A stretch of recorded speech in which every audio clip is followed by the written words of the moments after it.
মাধব জয় হো কুঞ্জ বিহারী জয় রাধা মাধব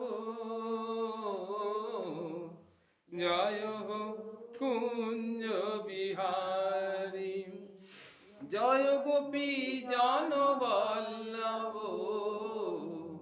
জয় শ্রী গিরি বরধারী জয় শ্রী গিরি বরধারী যশোদানন্দন ব্রজ জনরঞ্জন যশোদানন্দন ব্রজ জনরঞ্জন যমুনা তীর বনচারী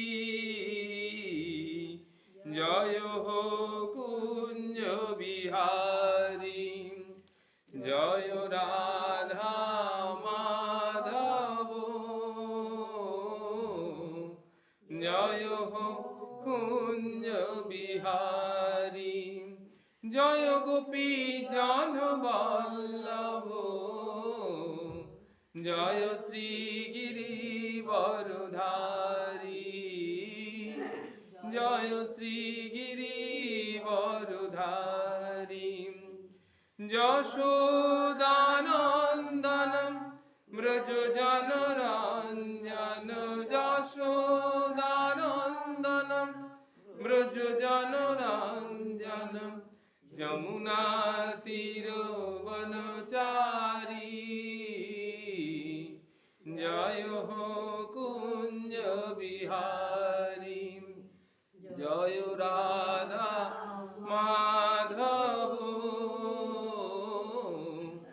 জয় হো কুঞ্জ বিহারী গোপাল জয় জয় গোবিন্দ জয় জয় রাধা মোহন শ্যাম গিরিধারী জয় জয় গোবিন্দ জয় জয় গোপাল জয় জয় রাধা মাধব হরি কেশব জয় জয় রাধা মাধব হরি কেশব জয় জয় গোবিন্দ গোপাল শ্যাম মাধব জয় জয় গিরিধারী রাসবিহারী বংশীধারী জয় জয় তোমার আমার নাথ প্রাণনাথ জয় জয় গোপীনাথ ব্রজনাথ রাধানাথ জয় জয় সীতানাথ রমানাথ রাধানাথ জয় জয় গোবিন্দ জয় জয় গোপাল জয় জয় গোবিন্দ জয় জয় গোপাল জয় জয় নম মাধব কেশব জয় জয় হরি গুরু বৈষ্ণব ভাগবত জয় জয় ভাগবত ভক্ত ভগবান জয় জয় জ্ঞান ইচ্ছা ক্রিয়া শক্তি ভগবান জয় জয় হরি গুরু গুরু হরি কেশব জয় জয় গোবিন্দ জয় জয় গোপাল জয় জয় সবে তুমি সব তুমি মাধব জয় জয় সবে তুমি সব তুমি মাধব জয় জয় শ্বাসে শ্বাসে বিশ্বাসে আশ্বাসে জয় জয় গোবিন্দ জয় জয় গোপাল জয় জয় রাধে রাধে রাধে রাধে গোবিন্দ রাধে রাধে গোবিন্দ গোপাল রাধে গোপাল গোবিন্দ রাধে গোবিন্দ রাধে রাধে গোপাল রাধে রাধে কথামৃত রাধে রাধে নামামৃত রাধে রাধে প্রসাদামৃত রাধে চরণামৃত রাধে চরিতামৃত রাধে প্রণামামৃত রাধে সঙ্গামৃত রাধে সেবামৃত রাধে গোবিন্দ রাধে রাধে গোপাল রাধে রাধে তোমার জানিতে দাও গোবিন্দ রাধে রাধে তোমার চিনিতে দাও গোবিন্দ রাধে রাধে, তোমারে বুঝিতে দাও গোপাল রাধে রাধে, তোমারে ডাকিতে দাও গোপাল রাধে রাধে, তোমার প্রেমে মন মাজাও গোবিন্দ রাধে রাধে, তোমার নামে মন মাজাও গোপাল রাধে রাধে, গোবিন্দ রাধে রাধে, গোপাল রাধে রাধে, গোবিন্দ রাধে রাধে, গোপাল রাধে রাধে, গোবিন্দ রাধে রাধে, গোপাল রাধে রাধে। জয় রাধা মাধব, জয় হো কুঞ্জ বিহারী। আমরা দেবত্বের সন্ধানে দশম পর্ব, সমস্ত পর্বগুলো পরপর চলছে গিয়ে আমরা এর আগের দিন তৃতীয় পর্ব হয়েছিল, কিন্তু তার আগে আমরা নবম পর্ব শেষ করেছিলাম, তৃতীয় পর্বটা হয়নি বলে আমরা করে নিয়ে এখন আমরা দশম পর্বে এলাম। দেবত্বের সন্ধানে এই কথাটির মধ্যে যে তত্ত্বটা লুকিয়ে আছে সেটা হচ্ছে, দেবত্বের সন্ধান যখন বলছি আমরা, তার মানে দেবত্বটা যে আছে আমাদের মধ্যে সেইটা আমরা জানছি, নাহলে দেবত্বের সন্ধান করতে যাবো কেন? যদি এই জিনিসটা আছে এটা না জানি তাহলে তার সন্ধানের প্রশ্ন নেই। তাহলে দেবত্ব আমাদের মধ্যে আছে এইটা জেনে তবে তার সন্ধান করছি। তাহলে আমাদের মধ্যে দেবত্ব রয়েছে, আমাদের মধ্যে পশুত্ব বা আসুরিক ভাব এটা রয়েছে, এই দুটো ভাবই আমাদের মধ্যে রয়েছে।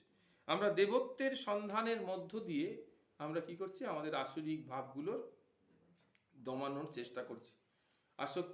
আসুরিক ভাবগুলোর যাতে করে বদলায়, আসুরিক ভাবগুলো যাতে পরিবর্তিত হয়, দেবত্বের ভাব জাগ্রত হয়, তার জন্য আমরা দেবত্বের সন্ধান করছি। যতক্ষণ আমরা দেবত্ব না পাবো, এটা স্বামী বিবেকানন্দের কথা বলছে, যতক্ষণ না আমরা দেবত্বে প্রতিষ্ঠিত হতে পারবো ততক্ষণ এই পূজাটা সার্থক হবে না, পুজো কিছুতেই সার্থক হবে না। কারণ দেবং ভূত্বা দেবং যজেত, তুমি দেবতা হয়ে তবে দেবতার পূজা অর্চনা করো। যতক্ষণ তুমি দেবতা হয়ে না উঠছো, তোমার মধ্যে আসরিক ভাব টাপগুলো জেগে রয়েছে, ততক্ষণ তার মানেটা কি হচ্ছে, ততক্ষণ তোমার এই পূজা সার্থক হচ্ছে না।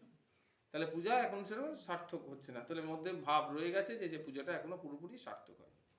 তাহলে আমাদের যদি পূজাটাকে সার্থক করতে হয়, তাহলে একটা হচ্ছে গিয়ে মুখস্থ পুজো বা আঙ্গিক পুজো বলা হয়। পুজো কয়েক প্রকার, একটা হচ্ছে মুখস্থ বা আঙ্গিক পুজো, আর একটা হচ্ছে নিবিড় পূজা। মুখস্থ বা আঙ্গিক পুজো হচ্ছে মানে মন্ত্রগুলো আমার সব মুখস্থ, তাই না? যা যা মন্ত্র আছে, একটা পুজোর যা মন্ত্র হয়, নারায়ণ পুজো করছি নারায়ণ পুজোর মন্ত্র মুখস্থ, শিব পুজো করছি শিব পুজোর মন্ত্র মুখস্থ, দুর্গা পুজো করছি দুর্গা পুজোর মন্ত্র মুখস্থ, আমি সেই ক্রম অনুযায়ী মন্ত্রগুলো করে যাচ্ছি, এটা হচ্ছে মুখস্থ। এবং তার সঙ্গে সঙ্গে যে যে অঙ্গ প্রত্যঙ্গের সঞ্চালন আছে সেগুলো সব করে যাচ্ছি। তাহলে এটা হচ্ছে সম্পূর্ণরূপে বহিরঙ্গের পুজো। আর অন্তরঙ্গের পুজো হচ্ছে ভাব, ভক্তি আর প্রেম নির্ভর, তিনটে জিনিস তার রয়েছে। একটি হলো ভাব, একটি হলো ভক্তি, আর একটি হলো প্রেম। সেই ভাব, ভক্তি আর প্রেম নির্ভর। সেখানে মন্ত্রগুলোই গুরুত্ব নয়, মন্ত্রের ভাবগুলি গুরুত্ব। যে মন্ত্রটা বলতে পারছি না আমরা, সেই মন্ত্রের ভাবটা আমরা জানলেই হবে। যে প্রার্থনাটা আমরা সংস্কৃততে করতে পারছি না, সেই প্রার্থনার ভাবটা জানলেই হবে। এটাকে বলা হয় অন্তরঙ্গের পূজা। তাহলে পূজা কয় প্রকার? দুই প্রকার, একটা হচ্ছে বহিরঙ্গের পূজা, একটা হচ্ছে অন্তরঙ্গের পূজা। বহিরঙ্গের পূজার সাথে আমাদের দেহের সম্পর্ক, আর অন্তরঙ্গের পূজার সঙ্গে আমাদের আত্মার সম্পর্ক। তাহলে আত্মতত্ত্বে উপনীত হয়ে আমরা যে পূজাটা করছি সেই পূজাটাকে বলা হচ্ছে আত্মবোধে পূজা বা অন্তরঙ্গে পূজা। আর দেহবোধে যে পূজাটা করছি সেটা হচ্ছে বহিরঙ্গে পূজা, বা তাকে বলা হচ্ছে কি না, তার সাথে কিন্তু দেহবোধ রয়েছে, সেখানে দেহতত্ত্ব, সেখানে পরিপূর্ণ দেবত্ব নেই। তাহলে আমাদের কি দরকার? এই দেবত্ব প্রাপ্তি কি করে হবে? তার জন্য খুব সুন্দর করে একটি তত্ত্ব বললো যে ইন্দ্রিয়গুলোকে ভগবানের চরণে সমর্পণ করতে হবে। তাই কিরকম ভাবে ইন্দ্রিয়গুলোকে ব্যাখ্যা করছে খুব সুন্দরভাবে সুখদেব গোস্বামীজি মহারাজ পরীক্ষিত মহারাজকে বলছেন। কিরকম বললেন? বলছে, যদি আমার এই কান, ভগবান আমাকে কানটা দিয়েছে ভগবত কথা শোনার জন্য, তা না করে আমি কানটাকে ব্যবহার করছি সবসময় সাংসারিক কথা শোনবার জন্য, কোলাহল শোনবার জন্য, আজে বাজে কথা শোনার জন্য, কিন্তু কখনোই আমি ভগবানের কথা শুনি না। তাহলে এই কানটি কান জায়গায় থাকছে তো, কান তো রয়েছে, কানটা নষ্ট হয়ে যাচ্ছে, তখন এই কানটাকে কি বলা হচ্ছে? বলা হচ্ছে বিল। বয়স্যইল বিল। বিল মানে হচ্ছে সাপের গর্ত। তাহলে এই কানটাকে তখন বলা হচ্ছে কি? সাপের গর্ত। তাহলে কান রয়েছে, প্রত্যেকটি মানুষের কান রয়েছে তো, হ্যাঁ। কিন্তু কানটাকে আমরা ব্যবহার করছি কি রূপে? না, আমরা সাংসারিক কথাবার্তা শুনছি, অন্যান্য কথাবার্তা শুনছি, হ্যাঁ, ভোগের কথাবার্তা শুনছি, কিন্তু আমরা ভগবানের কথা কানটা দিয়ে কখনো শুনি না। তাহলে সেই কানটাকে বলা হচ্ছে কি না বিল। বিল মানে হচ্ছে সাপের গর্ত। এক নম্বর হলো। দু নম্বর, আমাদের এই জীব, জিহ্বা সকলের আছে, প্রত্যেকের জিহ্বা আছে। সেই জিহ্বা দিয়ে আমরা কখনো অপ্রাকৃত কৃষ্ণ প্রসাদ আস্বাদন করি না, আর কখনো কৃষ্ণ নামও করি না। ভগবানের নাম উচ্চারণ করতে বলেছে, সেই ভগবানের নাম উচ্চারণ করি না। কখনো আমরা ভগবানের গান করি না, ভগবানের কথা বলি না, ভগবানের কথা শুনে কাউকে যে শোনানো সেটাও করি না। তাহলে সেটাকে কি বলা হবে? তাহলে এই জীবটা কেমন জীব? জীব তো আছে, মানুষের জীব। সেই জীবটাকে তাহলে কার জীবের মতো বলা হবে? বলা হবে এটা ব্যাঙের জীবের মতো। এই জীবটা তখন ব্যাঙের জীব। কার জীবের মতো? ব্যাঙের জীব। তাহলে এই জীব মানুষের জীব, কিন্তু সেটাকে বলা হচ্ছে শাস্ত্রে, তাকে বলছে সুখদেব গোস্বামীজি পরীক্ষিত মহারাজকে বলছে সেটা হচ্ছে ব্যাঙের জীব। তাহলে যে কান ভগবানের কথা শোনে না, সেখানটা হচ্ছে সাপের গর্তের মতো। যে জীব ভগবানের কথা বলে না, ভগবানের প্রসাদ আস্বাদন করে না, ভগবানের চর্চা করে না, আছে এখানে, হ্যাঁ, তাকে বলা হচ্ছে যে ব্যাঙের জীব। হয়ে গেল। ব্যাঙের জীব কি কাজ করে? ব্যাঙের জীব, ব্যাঙের জীব তো সামনেটা জোড়া, তাহলে সে শব্দ উচ্চারণ করবে কি করে? পেছনের দিতে, সেটা শুধুমাত্র ওই আঠা আছে বলে সেই শিকারের উপর ফেলে গিলে নেয়। তাহলে সেইটা তার কোনো শব্দ উচ্চারণের জন্য, ভগবানের নাম উচ্চারণ করার জন্য নয়। তাহলে আমাদের সেই সৌভাগ্য থাকা সত্ত্বেও আমি আমার জীবটাকে ইউজ করলাম না। তাহলে আমি যা খাবার খাচ্ছি সেটা শিকার সংগ্রহের জন্য, সেটা তো শিকারই, তাই না? আর কোনো কাজে লাগাচ্ছি না। তাহলে সেটা হলো যে ব্যাঙের জীব।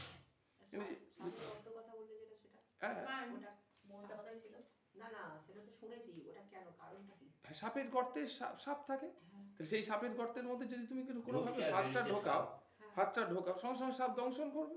তাহলে আমাদের কানের মধ্যে যদি শুধুমাত্র সংসারিক কথা থাকে, সেইখানে যে কোনো কথা, মানে অন্য যে কোনো কথা তুমি তোমার কাছে কোনো বিষবাষ্পের মতো মনে হবে, সঙ্গে সঙ্গে একটা রিয়াকশন হবে।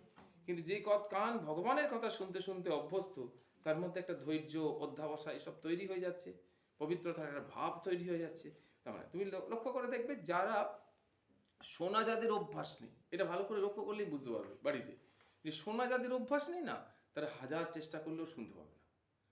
তাহলে তাদের কানটা কিরকম? কানটা আছে তো নিশ্চয়ই, খুব ভালো কান, সব কিছু আছে, কিন্তু সেই কানটা বলছে সাপের গর্তের মতো, বিলের মতো, সাপের গর্তের মতো। তার কারণ কি হচ্ছে না, সেই কানটা ওই ভগবানের কথা কখনো শোনে না, ভেতরে প্রবেশ করছে না। যদি ভেতরে প্রবেশ করে, এই কান দিয়ে বেরিয়ে যাচ্ছে, যদি ভেতরে প্রবেশ করে মুখ দিয়ে বেরিয়ে যাচ্ছে। কিন্তু এর লক্ষ্যটা হচ্ছে যে এই কান দিয়ে গিয়ে ওটা ভেতরে যেন প্রবেশ করে, অবধারণ হয়, তার ফলে আচরণে বেরিয়ে আসে। সেটা হচ্ছে না। তাহলে আমরা দেখতে পেলাম যে জিহ্বা গেল, তারপরে কি গেল? কান গেল, তারপরে জিহ্বা গেল। এরপরে বলছে কি? মাথা। বলছে যে মাথা, এই যে মাথাটা, যে মাথাটা ভগবানের চরণে কখনো প্রণাম করে না। এটা কি বিচ্ছিরি একটা প্রণাম হয়েছে। এই প্রণাম আমি শাস্ত্রে অনেক খুঁজেছিলাম, খুঁজে দেখেছি যে এই জিনিসটা আছে কোথাও কি? এই যে নাক টু ঠোঁট পর্যন্ত, এটা কোথাও নেই। শাস্ত্রে বিভিন্ন রকমের প্রণামের কথা বলা হয়েছে, যে সাষ্টাঙ্গ প্রণাম, পঞ্চাঙ্গ প্রণাম, হ্যাঁ, দণ্ডবত প্রণাম, এসবে নানা রকম প্রণামের কথা বলা হয়েছে। কিন্তু এই নাক টু এই পর্যন্ত একটা প্রণাম করে, সেই প্রণামটা কোথাও কিন্তু নেই। এই প্রণামটা নিজের আত্মসন্তুষ্টি হচ্ছে যে আমি প্রণাম করছি, কিন্তু এর কোনো মানেই হয় না। এই প্রণামটা শাস্ত্রে কোথাও নেই।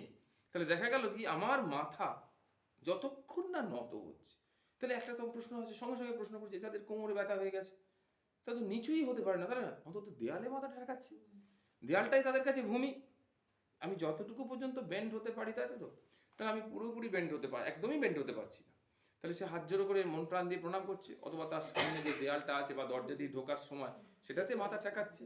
তাই বললো কি, যে শির ভগবানের চরণে নত হয় না, সেই শিরটাকে কি বলা হচ্ছে, যে যতই তার মধ্যে মানে এরকম সাংঘাতিক সাংঘাতিক সমস্ত অলংকার বিভূষণ এসব ভূষিত থাকুক, সেই শিরটা, সেই মাথাটা ওই কোনো যোগ্যতা লাভ করে না।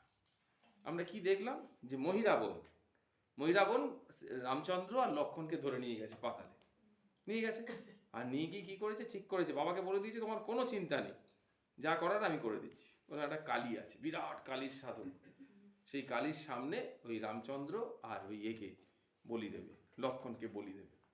ব্যাস সব উপাচার টুপাচার সব রেডি হয়ে গেছে। এবার ঠিক বলি দেওয়ার সময় হয়ে এসছে, এবার বলে ওদের ধরে নিয়ে চলে এসে, ওরা ধরে নিচ্ছে, হাত পা সব পিচ মোড়া করে বাঁধা, হাঁড়ি কাঠ স্থাপন করা আছে। ব্যাস নিয়ে যাবে, এরকম সময় হনুমানজি ওখানে প্রকট হয়েছে, কেউ দেখতে পাচ্ছে না তখন। হনুমানজি ওখানে আছেন, হনুমানজি গিয়ে রামচন্দ্রের কানে গিয়ে বলল, প্রভু সবই ভগবানের লীলা, কিন্তু আমরা দেখছি সংকট মোচন করার জন্য ওখানে উপস্থিত হয়ে কি বললেন, প্রভু যখন মহিরাবণ আপনাকে বলবে যে আগে হাঁড়ি কাটে যাওয়ার আগে ভগবানকে আগে প্রণাম করো, তখন আপনি বলবেন যে আমরা রাজকুমার, আমরা তো অযোধ্যার রাজকুমার, আমরা আমাদের সবাই প্রণাম করে, তা আমরা তো কোনোদিন প্রণাম কি করে করতে হয় জানি না, তা তুমি আমাকে একটু প্রণামটা দেখিয়ে দাও, তাহলে আমরা প্রণাম করতে পারবো, তুমি যেখানে বলবে সেখানেই প্রণাম করবো, কোনো অসুবিধা কিছু নেই। ব্যাস বললো ঠিক আছে তাই হবে, যাহা বলছে ভক্ত ভগবান তাই শুনছে। ভগবান যে মহিরাবণ এসছে, এসো তোমাদের এবার বলি দেওয়া হবে, আগে আমার মায়ের কাছে প্রণাম করো, শির অবনত করে মায়ের কাছে প্রণাম করো। তখন বলছে যে কিছু মনে করবেন না মহারাজ, আমরা তো অযোধ্যার রাজকুমার যুবরাজ, সবাইকে দেখেছি আমাদের প্রণাম করতে, কিন্তু কি করে প্রণাম করতে হয় ব্যাপারটা আমরা কোনোদিন জানি না। হ্যাঁ, তা আপনি যদি কৃপা করে আমাদের প্রণাম দেখিয়ে দেন, আর দেখুন আমাদের তো হাত পা সব বাঁধা, আপনি যদি প্রণামটা একটু দেখিয়ে দেন সঙ্গে সঙ্গে আমি তাহলে আমরা সেরকমভাবে প্রণাম করতে পারি। বলো ঠিক আছে আমি দেখিয়ে দিচ্ছি, তাহলে সেইভাবে প্রণাম করো, তারপরে তোমাদেরকে বলি দেওয়া হবে আর কি। যেই আর কি মহিরাবণ মাথাটা নিচু করে ভগবানকে প্রণাম করতে, সঙ্গে সঙ্গে হনুমানজি প্রকট হয়ে ওই ভারী কাঠের পাশে রাখা ছিল ওই কাতানটা তুলেই একদম মহিরাবণের দুখণ্ড করে দিল সঙ্গে সঙ্গে, মানে একদম মুহূর্তের মধ্যে। তাহলে এটা হচ্ছে কি প্রণাম অস্ত্রে, মানে প্রণামের দ্বারা।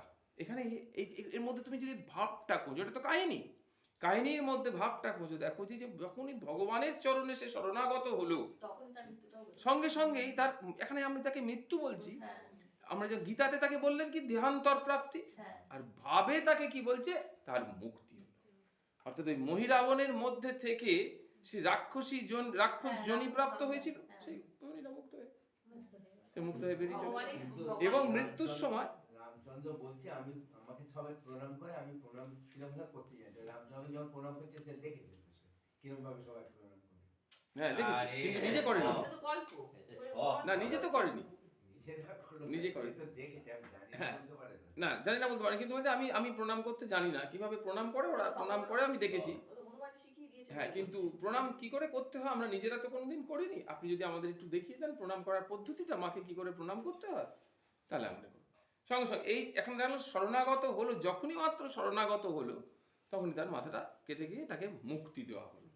তাহলে যে মাথা এরকম শরণাগত হয় না, সেই মাথাকে তার কি বলা হবে, যে সেই মাথাটা এই প্রণামের যোগ্য যখন নয়, তাহলে যতই সজ্জিত হয়ে থাকুক সে মাথার কোনো মূল্য নেই। তেমনি হাত, যে হাতটা দিয়ে ভগবানকে সাজানো হয় না, ভগবানের জন্য ফুল টুল তোলা হয় না, কিছুই করা হয় না, তাহলে সেই হাতের মধ্যে যতই অলঙ্কার থাকুক না কেন, তাকে বলা হচ্ছে মৃতের হাত। তাকে বলা হচ্ছে মৃতের হাত। মৃতের হাতে যদি অলঙ্কার থাকে কি এসে গেল, তাকে কেউ শোভাবর্ধন, তার শোভা কেউ দেখে? মৃতদেহটাকেই দেখে, তার হাতে কি কি পড়ানো আছে ওই সব কিছু লক্ষ্য করে না। ঠিক সেরকম ভাবে বললো চক্ষু, বলে যে চোখ ভগবানের সেই মুকুন্দ আলয়ম, মানে মুকুন্দের এই মানে মূর্তি দর্শন করে না, ভগবানকে দর্শন করে না, ভগবানের ভক্তকে দর্শন করে না, তাহলে সেই চক্ষুটা কেমন চক্ষু? বলছে ময়ূর পুচ্ছে চোখ আঁকা থাকে, সেই চোখ, ওই চোখের কোনো মূল্য আছে? ওই চোখ দিয়ে সে ময়ূর কি দেখতে পায়? তাহলে ওই চোখ। ঠিক সেরকম করে যে পা ভগবানের মন্দিরে যায় না, তাহলে সেই পাটা কেমন পা? যে পাটা ভগবানের কাছে যায় না সেই পাটা কেমন? বৃক্ষের মতো। বৃক্ষ নড়তে পারে না, বৃক্ষের বেলপাতা দিয়ে ভগবানের পুজো হচ্ছে, কিন্তু বৃক্ষ কি নিজে গিয়ে পৌঁছে দিয়ে আসতে পারছে? তাহলে বৃক্ষ যেতে পারছে না। তাহলে তোমার পাটা যখন ভগবানের মন্দিরে যায় না, ভগবানের চরণে প্রণত হয় না, তাহলে তোমার জনিটা হচ্ছে বা জীবনটা হচ্ছে বৃক্ষ। ঠিক সেরকম ভাবে যে নাক ভগবানের চরণে অর্পিত তুলসীর ঘ্রাণ নেয় না, সেই নাকটা, সেই নাসারন্ধটার কোনো মূল্য নেই। ঠিক এইরকম ভাবে বোঝাতে চাইছে যে আমাদের ইন্দ্রিয়গুলো, তাদের বৃত্তিগুলোকে যেন আমরা ভগবানের চরণে সমর্পণ করে দিলে আমাদের ভিতরের ভাবটা, প্রকৃতিটা, চরিত্রটা, সেটা আমাদের আস্তে আস্তে আস্তে আস্তে পাল্টে যাবে। না হলে আসরিক ভাব সম্পন্ন হয়ে যাবে। দেবত্বের সন্ধান করছি বটে, কিন্তু আমাদের আচার আচরণের মধ্য দিয়ে আমরা আসরিক ভাব সম্পন্ন হয়ে যাব। তাহলে এখানে শুরু হচ্ছে, এখানে একটা শব্দ পড়েনি, স্বামী বিবেকানন্দের অন্যতম সন্ন্যাসী শিষ্য হবে, ওইটা প্রিন্টিং মিস্টেক হয়ে পড়েনি আর কি। স্বামী বিবেকানন্দের অন্যতম সন্ন্যাসী শিষ্য স্বামী পরমানন্দ বলছেন। সন্ন্যাসীর পর শিষ্য, পেয়েছো? সন্ন্যাসীর পর হচ্ছে শিষ্য। স্বামী পরমানন্দ বলছেন, কি বলছেন? শ্রদ্ধাযুক্ত সাধনার অভ্যাস গড়ে তুলতে হবে, এটা 1 নম্বর। শ্রদ্ধাযুক্ত সাধনার অভ্যাস গড়ে তুলতে হবে, তাহলে সাধনার অভ্যাস করতে হবে, প্রতিদিন সাধনা করতে হবে। হ্যাঁ, সাধনা, কিন্তু কেমন না? শ্রদ্ধাযুক্ত সাধনা। যদি সাধনার মধ্যে শ্রদ্ধা না থাকে তাহলে সেটা গতানুগতিক হয়ে যাবে। রোজ নৈমিত্তিক পুজো, আমাকে এই সকালবেলা পুজো করতে হয়, আমি সকালবেলা পুজো করে বেরিয়ে যাই। ও কেমন কি পুজো হয় আমি অত দেখি না, পুজো হয়ে আছে, এটা হচ্ছে গতানুগতিক নিয়ম মাফিক পুজো। ভালোবাসাটা, হ্যাঁ, কিন্তু তার মধ্যে বলছে যে শ্রদ্ধা, শ্রদ্ধা, আন্তরিকতা, কথা বলা, এইরকম আর কি। ঠাকুরের শ্রী শ্রীরামকৃষ্ণকে দুপুরবেলা মধ্যাহ্ন ভোজনে খেতে দেওয়া হয়, আর যে মহারাজ এই দায়িত্ব পালন করেন সেই মহারাজকে জিজ্ঞেস করছে, মহারাজ ওই খাবার পরে যখন খাওয়া দাওয়া হয়ে যাচ্ছে, একটা সময় থাকে তো 10-15 মিনিট ভাত দেওয়ার পর ঠাকুরকে জিজ্ঞাসা করেন যে ঠাকুর আর কিছু লাগবে? ঠাকুর না, আপনাকে যা দেওয়া হয়েছে তাতে আপনি সন্তুষ্ট হয়েছেন, এরকম তিনি ভাবে কি বোঝেন জানি না। তো তাতে এটা বোঝা যায় যে তিনি জানতে পারলেন যে না, ঠাকুরের যা দেওয়া হয়েছে, ঠাকুরকে নিবেদন করা হয়েছে, তাতে ঠাকুর সন্তুষ্ট। এবং ঠাকুরকে যখন শয়নে নিয়ে যাওয়া হয় তখন কামারপুকুরে যারা গেছে, কামারপুকুরের মন্দির থেকে ঠাকুরকে এরকম জল দিয়ে সামনে জল ফেলতে ফেলতে ফেলতে ফেলতে এসে ঠাকুরের শয়ন ঘর আছে, সেই শয়ন ঘরে নিয়ে গিয়ে দরজা বন্ধ করে দেওয়া হয়, এবং সেখানে ঠাকুরের খাটের ওপর ঠাকুরকে শয়ন দিয়ে মশারি টাঙিয়ে ওই মশারি গুঁজে টুজে দিয়ে মহারাজ আবার বেরিয়ে চলে আসে। আবার সকালবেলা সেই রকম ভাবে মশারি তুলে ঠাকুরকে জাগানো হয়, দিয়ে আবার ওরকম জল দিয়ে ঠাকুরকে মন্দিরে নিয়ে যাওয়া হয়, মন্দিরে গিয়ে তারপরে পুজো হয়। তাহলে এই যে সাধনাটা, ঠাকুরকে তো তারা দেখতে পাচ্ছেন না, মানে তারা দেখতে পাচ্ছেন কিনা আমরা জানি না, কিন্তু আমরা তো দেখতে পাচ্ছি না ঠাকুরকে, যে ঠাকুর যাচ্ছে হৃদয় দিয়ে করছে। বা ঠাকুর আসছে, হৃদয় দিয়ে। কিন্তু তারা ওই হৃদয়ে দিয়ে, শ্রদ্ধা দিয়ে, ভক্তি দিয়ে, ভালোবাসা দিয়ে, প্রেম দিয়ে তারা ওইভাবে ঠাকুরকে নিয়ে যাচ্ছে। প্রথম থেকে যা করে এসেছেন ওই মন্দিরে বা সেইভাবেই শিক্ষাটা দিয়ে না, গেছেন, করে এসেছেন বলতে একদিন তো একটা ঘটনাটা কি বলতো, করে এসেছেন যেটা বলছো হ্যাঁ, এটা ঠিক না। কারণ কি বলতো, যে করে আসার আগে তো একটা শুরু ছিল, হ্যাঁ, সেটাই বলছি। শুরু, হ্যাঁ, এই শুরুটা যিনি করেছেন তিনি অনুভব করেছেন বলেই শুরু করেছেন। হ্যাঁ, যেই হোক তিনি শুরু করেছেন, তারপরে এই অনুভবটা হ্যাঁ, যে যে ছোটদা অনুভব করেছে যে হ্যাঁ, মায়ের বুকে হাত দিলে যে আমি স্পন্দনটা পাচ্ছি, তবে তো তিনি বলে যাচ্ছেন যে তোমরা দেখো যে মায়ের বুকে হাত দিলে স্পন্দন পাবে, কিন্তু কোনোদিন সে স্পন্দন পেল না, তাহলে বাড়ির লোকে সে বলতেই পারবে না যে স্পন্দন পাচ্ছি। হ্যাঁ, তাহলে আর কোনোদিনই এই বংশে কেউই আর কোনোদিন সেই স্পন্দনটা অনুভব করতে পারবে না। হ্যাঁ, তাহলে সুতরাং একটা শুরুর একটা দরকার, তাই বললো কি শ্রদ্ধাযুক্ত সাধনার অভ্যাস গড়ে তুলতে হবে, এটা 1 নম্বর। 2 নম্বর হচ্ছে অসাধারণ প্রচেষ্টা বিনা পরমার্থ লাভ হয় না। সাধারণ প্রচেষ্টায় কোনোভাবে হবে না, অসাধারণ প্রচেষ্টা মানে খুব চেষ্টা করতে হবে। প্রত্যেকটা জিনিসের জন্য যেমন আমরা খুব চেষ্টা করি, সেরকম এর জন্য খুব চেষ্টা করতে হবে। তাই বললো অসাধারণ চেষ্টা বিনা পরমার্থ লাভ হয় না, এটা 2 নম্বর। তারপরে যতদিন না ধ্যান পরায়ণ জীবন আমাদের বাহ্যিক জীবনের মতোই সম্পূর্ণ স্বাভাবিক হয়ে আসে, ততদিন এই চরম সাধনা চালিয়ে যেতে হবে। তাহলে ধ্যানটা স্বাভাবিক হয়ে যাবে, মানে বসলেই ভগবানকে দেখা যাচ্ছে। বলে তুমি অন্য কিছু ধ্যান করতে না পারো, তোমার সামনে যে জীবন দেবতা রয়েছে, চোখ বন্ধ করলে তাকে কি তুমি দেখতে পাও? এইটুকু পরীক্ষা করতে হবে। যে কোনো একটা ছবির ওপর তুমি কনসেন্ট্রেট করো, যার ছবি হোক, কি মূর্তি হোক, যা খুশি, তাকে কি তুমি চোখ বন্ধ করলে দেখতে পাও? আর সেই দেখাটা তোমার বেশ খানিকক্ষণ থাকে, 10-15 মিনিট কি থাকে? নাকি চোখ বন্ধ করলে তাকে দেখাটা হয়তো শুরু হলো, সঙ্গে সঙ্গে নানান রকমের বিষয় এসে পুরো ঘেঁটে দিয়ে চলে গেল, তার মানে আমার ধ্যান হচ্ছে না, তার মানে ধ্যান হচ্ছে না। তাহলে তখনই ওই চোখ খুলে জপ করা আর চোখ বন্ধ করে জপ করা কিন্তু একই, বরং চোখ খুলে জপ করাটাই এই ক্ষেত্রে বেটার। কারণ তুমি লক্ষ্য করে কালকের দিনটা পরীক্ষা করে দেখো, চোখ বন্ধ করলে তোমার নানান রকম বস্তু আসে, দেখে আসো, কিন্তু চোখ খুলে সামনে আমার বিগ্রহ, সামনে আমার ফটো, আমার কোনো ডিস্টার্ব নেই, আমি তাকেই দেখছি। আমার অন্য যা কিছু আসছে কিন্তু আমার চোখের সামনে তো আসছে না, চোখের সামনে তো তিনি আমার মনে আসছে, হ্যাঁ, বা চোখের সামনে ভাসাতে চাইছে এই দৃশ্যটা, মনে আনতে চাইছে, কিন্তু আমার সামনে তো তিনি রয়েছেন। তাহলে যাদের একদম ধ্যান হয় না, চোখ বন্ধ করলে আমার সামনের মূর্তিটা যাদের একদমই আসে না, 1-2 মিনিটও থাকে না, তাদের মনে হয় চোখ খুলে জপ করা বা ধ্যান করাটাই মানে খুব ভালো হবে, তাদের উপকার হবে। কারণ চোখ বন্ধ করলে যদি নানান বিষয়, ভগবত বিষয় ব্যতিরেকে যদি কোনো বিষয় চলে আসে, তাহলে ওই ধ্যান জপের কোনো মূল্য নেই। তাই এই জন্য এই কথাটা বললো যে যতদিন না ধ্যান পরায়ণ জীবন আমাদের বাহ্যিক জীবনের মতোই সম্পূর্ণ স্বাভাবিক হয়ে আসে, ততদিন এই চরম সাধনা চালিয়ে। এটা বোঝা গেল। এইবার এক সাধকের কথা বলছেন, যিনি হচ্ছেন স্বামী রাম সুখদাস। এই রাম সুখদাস হচ্ছে গীতা প্রেস যে আছে, তার মানে একদম সর্বোচ্চ সাধক। ওদের দুজন আছেন, রাম সুখদাস আর জয়দয়াল গোয়েঙ্কা বলে। এরা দুজন বিরাট সাধক। হ্যাঁ, সমস্ত গীতা প্রেসের যত বই টই বেরিয়েছে সব ওনাদের সাধনার ফলে। রাম সুখদাস একজন খুব সাধক। তা সেখানে তিনি বলছেন কি, সৎসঙ্গ করলে কারো জীবন বদলে যায়, কারো বদলায় না। এর কারণ কি? রাম সুখদাসজিকে কেউ একজন প্রশ্ন করেছে। এই যে প্রশ্নগুলো এখানে কালেক্ট করা হচ্ছে বা বলা হচ্ছে, এই প্রশ্নগুলো যেন আমাদেরই, তাই না? আমাদেরই প্রশ্ন যে সৎসঙ্গ করলে কারোর জীবন, আমরা যেমন সৎসঙ্গ করছি, কারোর জীবন হয়তো পাল্টে যাচ্ছে, কারোর জীবন একদমই বদলাচ্ছে না। তার কারণটা কি? তা মহারাজ কি উত্তর দিচ্ছেন? রাম সুখদাসজি মহারাজ তিনি উত্তর দিলেন, দুটো শব্দ বললেন। দেখো, সাধারণভাবে এই শব্দ দুটো পরিচিত নয়। কি বললেন? একটা হচ্ছে সুদুরাচারী, একটা হচ্ছে দুরাচারী। দুজনেই কিন্তু দুরাচারী, একজন সু একজন দু। হ্যাঁ, না, দুরাচারী মানেই তো মন্দ। দুরাচারী শব্দটার অর্থ হচ্ছে যে খারাপ কাজ করে। তার আগে একটা সু বসানো আছে, একটা দু বসানো আছে। তাহলে বলছে কিছু লোক সুদুরাচারী হয় এবং কিছু লোক দুরাচারী হয়। সুদুরাচারীদের ওপর সৎসঙ্গের প্রভাব পড়ে, কিন্তু দুরাচারীদের ওপর সৎসঙ্গের প্রভাব পড়ে না। পাপবন্ত কর সহজ সুভাও, ভজন মোর তেহি ভাবনা কাউ। শ্রী রামচরিত মানুষের সুন্দর কাণ্ডে রয়েছে। কি বলছে না, যাদের এই চারটে লক্ষণ আছে তাদের ওপর সৎসঙ্গের কখনো প্রভাব পড়ে না। তারা হচ্ছে দুরাচারী। তারা কারা?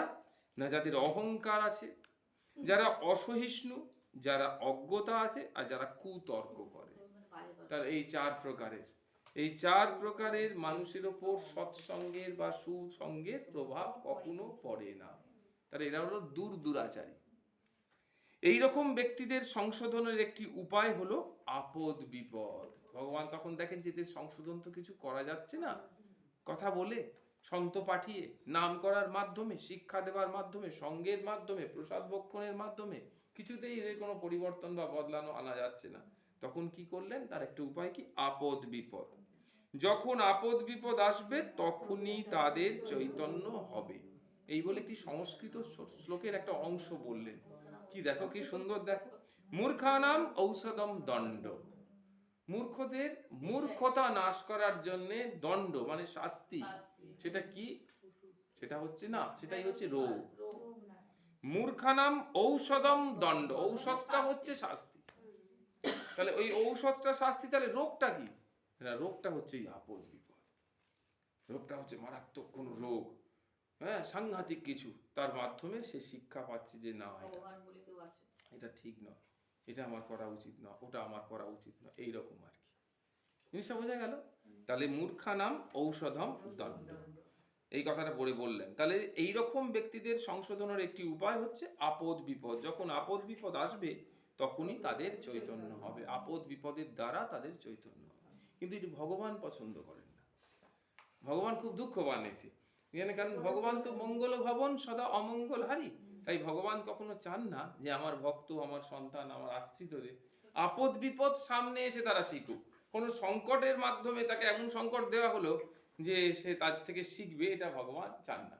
সেই জন্য ভগবান সবসময় কি বলেন, যে শাস্ত্রে একটা কথা আছে বা সন্তরা প্রায়ই বলেন যে ভগবান এমন কোনো বিপদ দেন না, এমন কোনো সংকট দেন না যাতে যাকে দেওয়া হচ্ছে সে সেটাকে কিছুতেই ওভারকাম করতে পারবে না, বা সেখান থেকে বেরিয়ে আসতে পারবে না, বা সেটা সহ্য করতে পারবে না, এমন কিছু দেন না।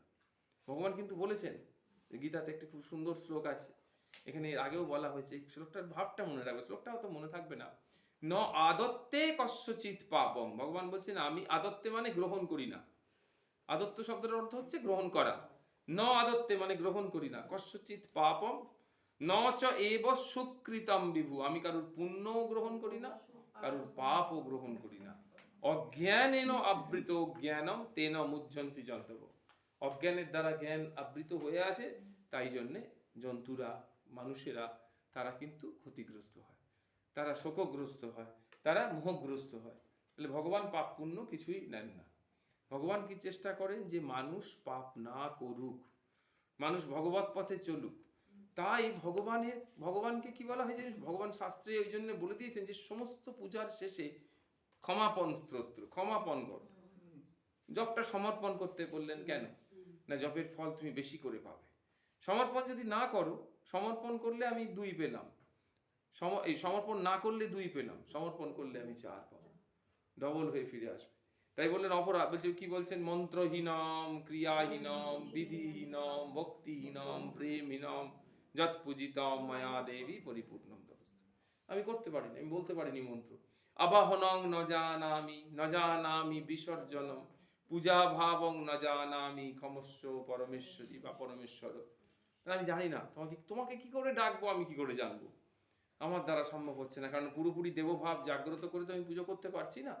তাই তোমার আবাহন জানি না, তোমার পূজা ভাব জানি না, তোমার কি করে পুষ্পাঞ্জলি দিতে হয় জানি না, বিসর্জন কি করে করতে হয় জানি না। তুমি আমাকে ক্ষমা করে আমার এই পূজা নৈবেদ্য তুমি গ্রহণ করো। আমাদের এই দুর্গাপুজোর সময় সেই মন্ত্রটা বলেছিলাম, গ্রহিতুম শারদিং পূজাম মর্তমণ্ডল সংস্থিতাম চণ্ডিকে ত্বাম নমামি অদ্য স্বয়ং অর্ঘাদিগিজ্জতাম। তুমি কৃপা করে এই মর্তমণ্ডলে কদিন আমাদের পুজো নেবার জন্য এসেছো, সেই তোমাকে, সেই সায়ুধ বাহন সপরিবারান্বিত মা দুর্গাকে আমরা প্রণাম জানাচ্ছি, কারণ তুমি নিজে এসে আমাদের অর্ঘাদি গ্রহণ করছো। আমাদের তোমাকে যেতে হচ্ছে না, কোনো মন্দিরে যেতে হচ্ছে না, কোথাও যেতে হচ্ছে না, না একদম বাড়ির কাছাকাছি কোনো জায়গায় তুমি এসে উপস্থিত হয়েছো, যাতে সবাই সেখানে গিয়ে পূজা অর্ঘ্য নৈবেদ্য আরতি সব নিবেদন করতে পারে আর কি। তাহলে এখানে কি বললো, এইরকম ব্যক্তিদের সংশোধনের একটি উপায় হলো আপদ বিপদ। যখন আপদ বিপদ আসবে তখনই তাদের চৈতন্য হবে। মূর্খানাম ঔষধম দণ্ড। এবার ভাগবতে ভগবান শ্রীকৃষ্ণ উদ্ধবকে বলছেন 11 স্কন্ধের 11 অধ্যায়ের 48 নম্বর শ্লোক, খুব ইম্পর্টেন্ট শ্লোক। প্রায়েণ ভক্তি যোগেন সৎসঙ্গেন বিনা উদ্ভব না উপায় বিদ্বতে সম্যক প্রায়ণম হি সতামহম। কি সুন্দর কথা দেখো, বলছে হে প্রিয় উদ্ধব, আমার বিচারে, মানে ভগবান বলছেন আমার বিচারে 2টি জিনিস, 1 নম্বর দাও সাধু সঙ্গের মাথায় 1, ভক্তি যোগের মাথায় 2। তাহলে সাধু সঙ্গ এবং ভক্তি যোগ এই 2 একসঙ্গে পালন করা হচ্ছে কল্যাণকর। কারণ প্রায়শই এই 2 পন্থা ছাড়া ভবসাগর অতিক্রম করার আর কোনো উপায় থাকে না। কারণ সাধু মহাত্মাগণ আমাকেই নিজ আশ্রয় জ্ঞান করে থাকেন এবং আমি সর্বকালে সতত তাদের কাছে বসবাস করি। তাহলে এইটা আমাদেরকে আগে বুঝতে হবে। হ্যাঁ, আগে পাতা উল্টাবার আগে একটু বুঝে নাও। প্রায়েণ ভক্তি যোগেন, ভক্তি যোগেন মানে ভক্তি যোগের দ্বারা, এটা করণ কারক, ভক্তি যোগেন। সৎসঙ্গেন, সৎসঙ্গের দ্বারা। তাহলে এই দুটো, যেখানে আর কোনো করণ কারক নেই। তারপরে বললো বিনা উদ্ধব, হে উদ্ধব এইগুলো বিনা, প্রায় ন, প্রতি ক্ষেত্রেই, প্রায় ক্ষেত্রেই দেখা যায় ন উপায় বিদ্বতে সম্যক, আর কোনো উপায় দেখা যাচ্ছে না।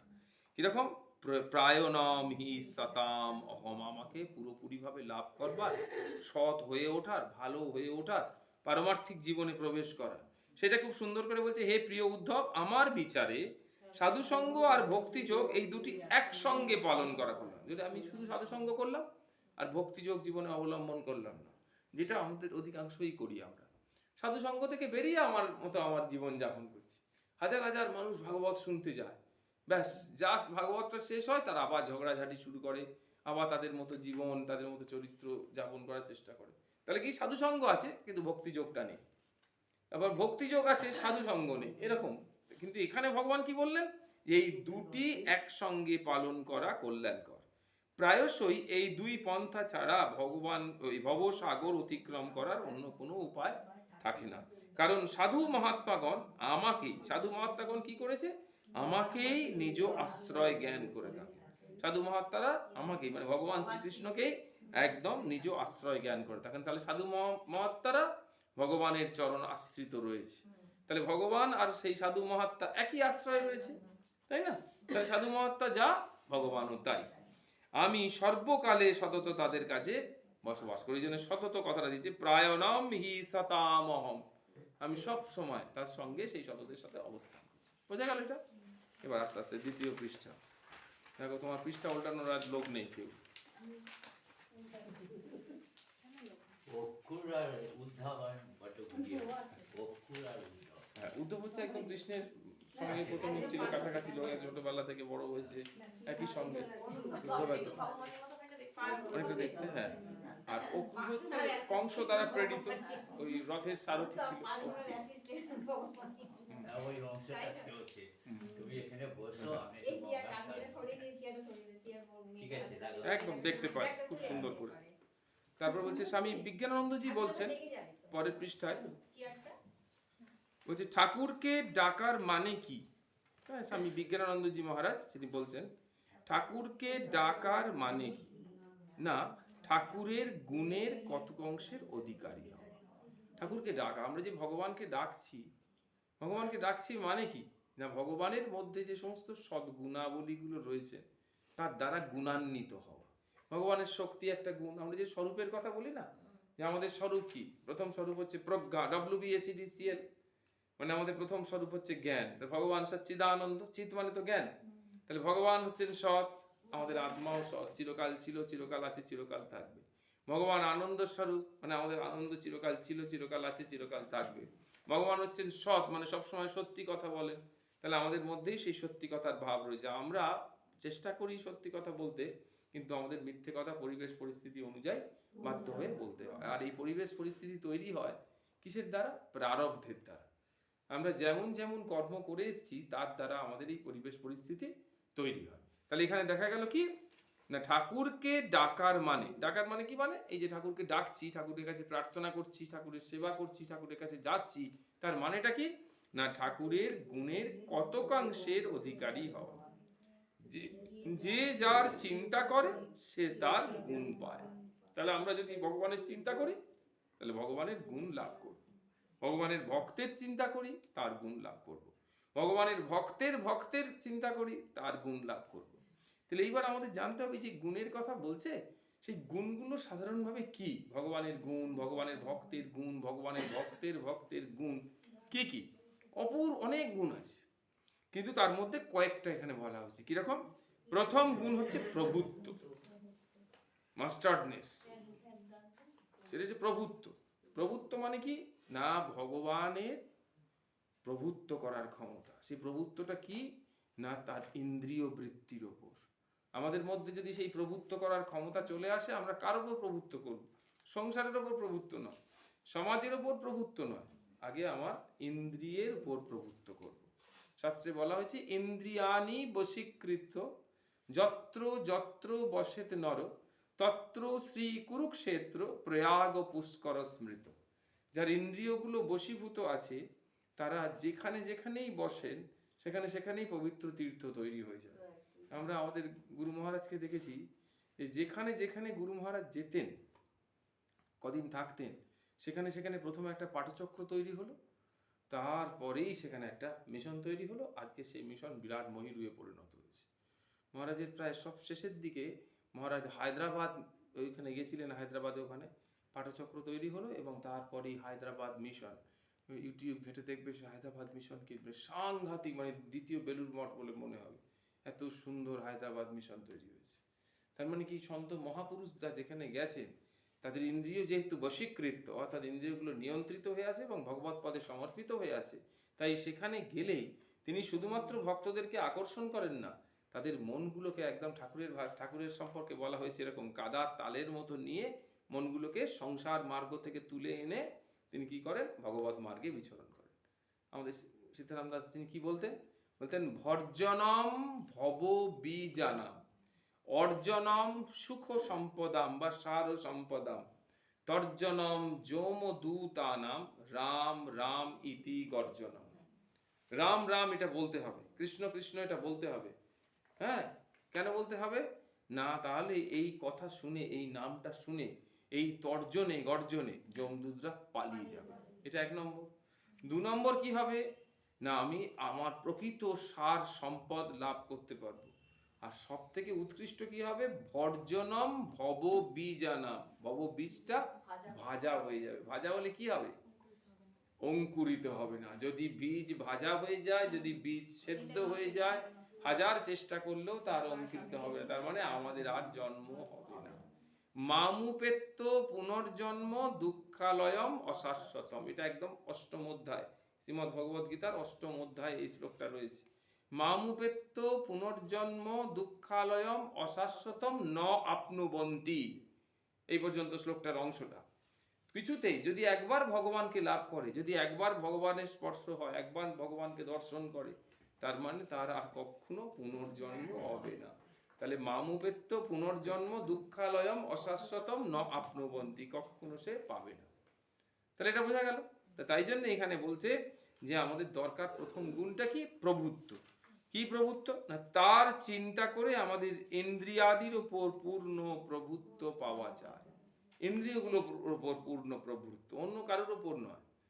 হ্যাঁ, বলছে যে যে নিজের ইন্দ্রিয়গুলোর উপর প্রভাব বিস্তার করতে না পারে, তার কন্ট্রোলে না থাকে, তার পুত্র অপি ন বিনির্জেত, তার পুত্র বা তার কন্যা, তার বাড়ির সংসারের লোকজন পর্যন্ত তার দ্বারা নিয়ন্ত্রিত হয় না। তাই আগে সবার আগে নিজের সমস্ত কিছু ইন্দ্রিয় বৃত্তির ওপর একটা কন্ট্রোল বা একটা হ্রাস টেনে রাখতে হবে, তবে কি সবাই তার কথা শুনবে। আর এটাকেই কিন্তু বলা হয় পার্সোনালিটি, এটাকেই বলা হয় ব্যক্তিত্ব। হ্যাঁ, এই তাহলে এখানে কি দাঁড়ালো যে প্রথম ভগবানের প্রথম গুণ হচ্ছে প্রভুত্ব, তার চিন্তা করে আমাদের ইন্দ্রিয়াদির ওপর পূর্ণ প্রভুত্ব পাওয়া যায়। দ্বিতীয়ত, 2 নম্বরটা কি? ঈশ্বরের ইচ্ছা মাত্রই কার্য হয়। ঈশ্বর যা ইচ্ছা করেন তাতেই কার্য হয়। আমাদেরও আমরা যা ইচ্ছা করব তাই কার্যে পরিণত করতে হবে। তাহলে ইচ্ছা শক্তি থেকে ক্রিয়া শক্তি। কালকে সকালবেলা 4টের সময় ঘুম থেকে উঠবই, তাহলে সেই ইচ্ছা শক্তিটাকে কার্যকরী করে 4টের সময় ঘুম থেকে উঠতে হবে। 4টেটা 4:10 হতে পারে, কিন্তু তার বেশি হবে না। এটা লোকে সেলফ কমিটমেন্ট বলা হয়। একটা কমিটমেন্ট, আউটার কমিটমেন্ট, কাউকে বললাম যে না ঠিক আছে আমি তোমার কাছে 7টার সময়তেই যাব, সেটা একরকম কমিটমেন্ট। আর একটা নিজের কাছে নিজের কমিটমেন্ট, যে আমি কালকে 4টের সময় উঠবো এবং 4টের সময় উঠে আমি যে প্রোগ্রামটা রচনা করেছি সেই প্রোগ্রামটা আমার করতে হবে। কিন্তু দেখা যাচ্ছে যে সেই 4টের সময় উঠে যদি প্লেন ধরতে হয়, তাহলে কিন্তু দেখা যাচ্ছে 2:30 থেকে উঠে বসে আছে, রেডি ফেডি হয়ে যাচ্ছে। কিন্তু যদি বলা হয় যে একটু ভগবানের জপ করার জন্য বা একটু মঙ্গল আরতি করার জন্য বা কিছু করার জন্য, তখন সে উঠতে পারছে না, তাই না? তাহলে একটা মানুষ তার মধ্যে সেই সক্ষমতাটা রয়েছে নিশ্চয়ই, নাহলে সে ও ক্ষেত্রে পাচ্ছে, এক্ষেত্রে পাচ্ছে না কেন? তাহলে এই জন্য প্রথমে আমরা যে শুরু করেছিলাম যেখানে, সেখানে বলছি যে অসাধারণ প্রচেষ্টা করতে হবে। সাধারণ প্রচেষ্টায় আমরা কিন্তু উঠতে পারবো না ভোর 4টের সময়। অসাধারণ প্রচেষ্টা যখন আমার উপলব্ধি হবে যে আমি যখন প্লেন ধরতে হবে রাত্রি 3টের সময়, ওরা প্রায়ই যায় প্লেনে, তখন রাত্রি 3টের সময় প্লেন, মানে তাহলে কখন বেরোবি বলে এখান থেকে অন্তত 12টার সময় বেরিয়ে যেতে হয়। তাহলে পুরো রাত্রিটাই রোডে চলে গেল, পুরো রাত্রিটাই এয়ারপোর্টে ওইসব টেস্ট ফেস্ট হতে চলে গেল, গিয়ে 3টের সময় প্লেন। তাহলে আমি তো নিশ্চয়ই পারলাম সেটা করতে, তাহলে সেটা কেন ভগবানের জন্য হবে না? সেই জন্য বলছে ভগবানের জন্য তোমাকে এটা করতেই হবে। সেটা যে অসাধারণ। কিন্তু একদিনই যদি হয়, একদিনও সেটা করতে পারা যাবে না, একদিনও মানুষ করতে পারে না। তাই বললো যে ঈশ্বরের ইচ্ছা মাত্রই কার্য হয়, আমাদেরও যা ইচ্ছা করব তা কার্যে পরিণত করতে হবে। তৃতীয়ত, ঈশ্বরের ভালোবাসা, ভগবানের অকৃপণ ভালোবাসা। কোনো হেতু নেই আমাদেরকে কেন ভগবান ভালোবাসবেন, কিন্তু ভগবান সত্যি সত্যি আমাদের ভালোবাসেন। তার মতন সকল প্রাণীকে ভালোবাসতে হবে। এই প্রকার তার গুণের যে যত অধিকারী হয়েছে, সে তত ঠিকঠাক ঠাকুরকে ডাকছে। তাহলে ঠাকুরকে ডাকছে, তার ফলশ্রুতি আমরা পাচ্ছি ভগবানের যে সমস্ত সৎ গুণাবলী আছে, অল দিস ভার্চুস, সেইগুলোকে আমরা লাভ করতে পারছি। যার যা ভাব ঠিক ঠিক হলে সে তাই পাবেই পাবে। মনকে পবিত্র করো আর সব হয়ে যাবে। মনে যেই প্রিয়রিটি বা পবিত্রতা আসবে, অমনি ভূমানন্দের আস্বাদ পাওয়া যাবে। ভূমানন্দ মানে বিরাট আনন্দ, ভূমির ঊর্ধ্বে। ভূমিতে একটা আনন্দ, আর একটা হলো ভূমা। ভূমা মানে উপরে, মানে বিরাট ইন্দ্রিয়াতীত আনন্দ, যে আনন্দ আমরা ইন্দ্রিয় দিয়ে অর্জন করতে পারি না। তাহলে এটা হচ্ছে ভূমা আনন্দ। তাহলে বলে ভূমা আনন্দের আস্বাদ পাবে। এবারে দাদা যেটা বলছিল ভাগবতে, অক্রূর ব্রজযাত্রার সময় যখন ব্রজে যাচ্ছে, তখন তিনি চিন্তা করছেন যাবার সময়, যস্য অখিল অমীব ভবি সুমঙ্গলাই বাচো বিমিশ্রা গুণকর্ম জন্মভি প্রাণন্তি শুম্ভন্তি পুনন্তি বৈ জগৎ ইয়া তৎ বিরক্তা সব শোভনামতা। খুব বিখ্যাত শ্লোক।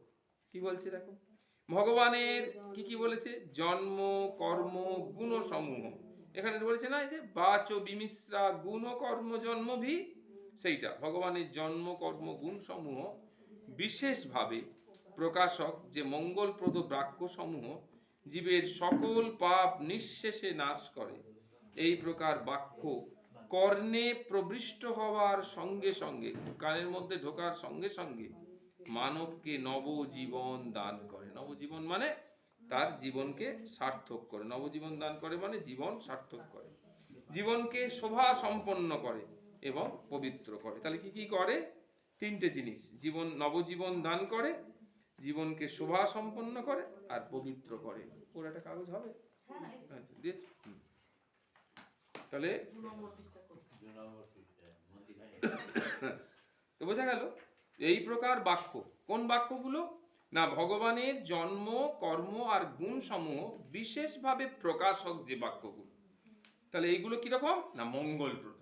বাক্যের মিশ্রণ কি দিয়েছে, মঙ্গলপ্রদ। তাহলে ভগবানের যা কিছু সব ভগবানের জিনিস সেগুলো মঙ্গলকর। হ্যাঁ, একজন দেখছি যে ভগবানের একটা কানের দুল পেয়েছে আর কি, হ্যাঁ, সব বিভিন্ন জিনিস ছাড়িয়ে ছাড়িয়ে যায়, তাকে একটা কানের দুল দিয়েছে, সেই কানের দুলটাকেই সে একটা খুব সুন্দর কোটো করে রেখে দিয়েছে, ওটাকেই সে ভগবান হিসাবে চিরকাল উপাসনা করে। সে বাইরে থাকে, এখান থেকে গোপালের একটা কানের দুল দেওয়া হয়েছে বা পেয়েছে, সেইটা সে কানের দুলটাকে একটা কোটো করে রেখেছে, সেই কোটোটা নিয়ে গেছে বাইরে, আমেরিকায় থাকে, এবং সেটাকেই সে গোপাল রূপে পুজো করছে, ওটাই আমার গোপাল। তার মানে দেখা যাচ্ছে যে ভগবানের ও ভগবত ওরিয়েন্টেড, ভগবানের সাথে যুক্ত, ভগবান সম্বন্ধীয় বা ভগবানের কোনো দ্রব্য সবটাই হচ্ছে দিব্য এবং মঙ্গলপ্রদ। তাই এখানে বললো যে ভগবানের জন্ম কর্ম গুণ সমূহ বিশেষভাবে প্রকাশক মঙ্গলপ্রদ বাক্য সমূহ জীবের সকল পাপ নিঃশেষে নাশ করে। আর এই প্রকার বাক্য যেগুলো জীবের পাপ নিঃশেষে নাশ করে, সেগুলো যদি একবার কর্ণে প্রবিষ্ট হয়, মানে কানের ভেতরে ঢোকে, সঙ্গে সঙ্গে মানবকে কি করে, নবজীবন দান করে, মানে জীবন সার্থক করে, জীবনকে শোভা সম্পন্ন করে, মানে সাজিয়ে গুছিয়ে দেয় আর পবিত্র করে। কিন্তু এবার ঠিক উল্টোটা বলছি, ভগবত প্রসঙ্গ রহিত যে বাণী, মানে যে কথার মধ্যে ভগবত প্রসঙ্গ নেই, কৃষ্ণ প্রসঙ্গ নেই, সে যতই অলংকৃত হোক না কেন, তার সুসজ্জিত সব দেহ মাত্র, এই তলায় লেখা আছে যা তৎ বিরক্তা সব শোভনামতা, সবকে সাজিয়ে রাখলেও যত সুন্দর করেই সবকে সাজিয়ে রাখা হোক না কেন, ওটা তো সব, ওটার কোনো আর যৌক্তিকতা নেই, ওকে সাজানো বা না সাজানো কোনো যৌক্তিকতা নেই, হ্যাঁ কোনো কিছু নেই না। তাই বলছে সুসজ্জিত সব দেহ মাত্র সদরূপে প্রতীয়মান হলেও অসৎ এবং অপবিত্র অমঙ্গলজনক কোনো মনুষ্যী ব্যক্তি তার সমাদর করেন না। তাহলে ভগবানের কথা আমাদেরকে ঘুরিয়ে ফিরিয়ে যেটা বুঝতে পারা যাচ্ছে যে ভগবানের কথা অত্যন্ত মঙ্গলপ্রদ, এবং তা কিঞ্চিত হলেও এখন আমরা ইউটিউবের মাধ্যমে ভগবানের কথা সারা দিন সর্বক্ষণ সারা ভারতবর্ষ ব্যাপী এই কথা প্রচারিত হয়ে যাচ্ছে, সর্বক্ষণ সন্ত সাধকেরা এরা সব লেগে রয়েছেন যে ভগবানের কথা তারা নিজেরা শুনছেন, অপরকে শোনাচ্ছেন, যাতে করে নিজেদেরও উদ্ধার হয় এবং অপরকেও উদ্ধার করা যায়। তাই এখানে বললো কি যে ভগবত প্রসঙ্গ রহিত যে বাণী, তাহলে এটা আমাদের খুব খেয়াল করতে হবে যে ভগবত প্রসঙ্গ যার মধ্যে নেই, তা যতই অলংকৃত হোক, মানে খুব সুন্দর করে সাজিয়ে গুছিয়ে বলা হচ্ছে তা হোক, কিন্তু তার সুসজ্জিত সব দেহ মাত্র সদরূপে প্রতীয়মান হলেও, সদরূপে মনে হচ্ছে, ভালো লাগছে, সদরূপে মনে হচ্ছে, কিন্তু আসলে সেটা কি অসৎ, অপবিত্র এবং অমঙ্গলজনক, কোনো মনুষ্য ব্যক্তি এটার সমাদর করেন না। এইবার স্বামী পরমানন্দজি বলছেন সহজতা আর প্রেম প্রসঙ্গে, আমরা সহজে যা বলি, সহজ বলতে কি তাই বুঝি? আমরা হয়তো সহজে এইসব কথা বলে যাচ্ছি, কিন্তু সহজটা কি সেটা কি বুঝতে পারছি? সেটা বুঝতে পারছি। সহজ কথাটা খুব সহজ, কিন্তু সহজ হওয়াটাই খুব কঠিন। সহজ বলাটা খুব সুন্দর, সরল করে বলছি, ব্যাখ্যা করে বোঝাচ্ছি সমস্ত কিছু, কিন্তু আমরা নিজেরা যে সহজ হয়ে যাব, হ্যাঁ, সেটা কিন্তু খুব কঠিন। তাই বললো কিন্তু সহজ হওয়াটাই খুব কঠিন। সহজ ভাব হলো সমস্ত বাদের বিরুদ্ধে সংগ্রাম করে আত্মবোধে উপনীত হওয়া। সমস্ত বাদ, যে যা বলছে শাস্ত্রে যত আছে, সব বাদের বিরুদ্ধে সংগ্রাম করে একেবারে আত্মবোধে প্রতিষ্ঠিত হওয়া। তার মানে আমরা একদম সহজ, মানে আত্মা সহজ, তাই আত্মার সঙ্গে যখন প্রতিষ্ঠিত হয়ে গেলাম তখন সেটা সহজ। ভিতর বাহির এক করে দেওয়া। ও না, আরেকটা আছে, কপটতা ত্যাগ করে নিষ্কপট হওয়া। তাহলে 3 1 2 3 করে দাও। সহজ ভাব হলো সমস্ত বাদের বিরুদ্ধে সংগ্রাম করে আত্মবোধে উপনীত হওয়া, এটা 1 নম্বর। কপটতা ত্যাগ করে নিষ্কপট হওয়া, এটা 2 নম্বর। আর ভিতর বাহির এক করা। তাহলে যতক্ষণ না আমরা এই ভিতর বাহির এক করতে পারছি ততক্ষণ হবে না। কোনটা কোনটা বুঝতে পারছো? দেখো, সহজ ভাব হলো সমস্ত বাদের বিরুদ্ধে সংগ্রাম করে আত্মবোধে উপনীত হওয়া, এটা 1 নম্বর। কপটতা ত্যাগ করে নিষ্কপট হওয়া 2 নম্বর। আর ভিতর বাহির এক করা, এটা হচ্ছে 3 নম্বর। তাহলে ভিতর বাহির এক হয়ে গেল, মানে মন যা ভাবছি মুখে তাই বলছি। এখন দেখা গেল মনে একরকম ভাবছি, মুখে একরকম বলছি, তা হবে না। একে বলা হয়, ঠাকুর বলছেন ভাবের ঘরে চুরি। ভাবের ঘরে চুরি করা চলবে না। তাই বলছে ভাবকে দমন করে, এবার কথাটা উল্টাতে হবে। হ্যাঁ হ্যাঁ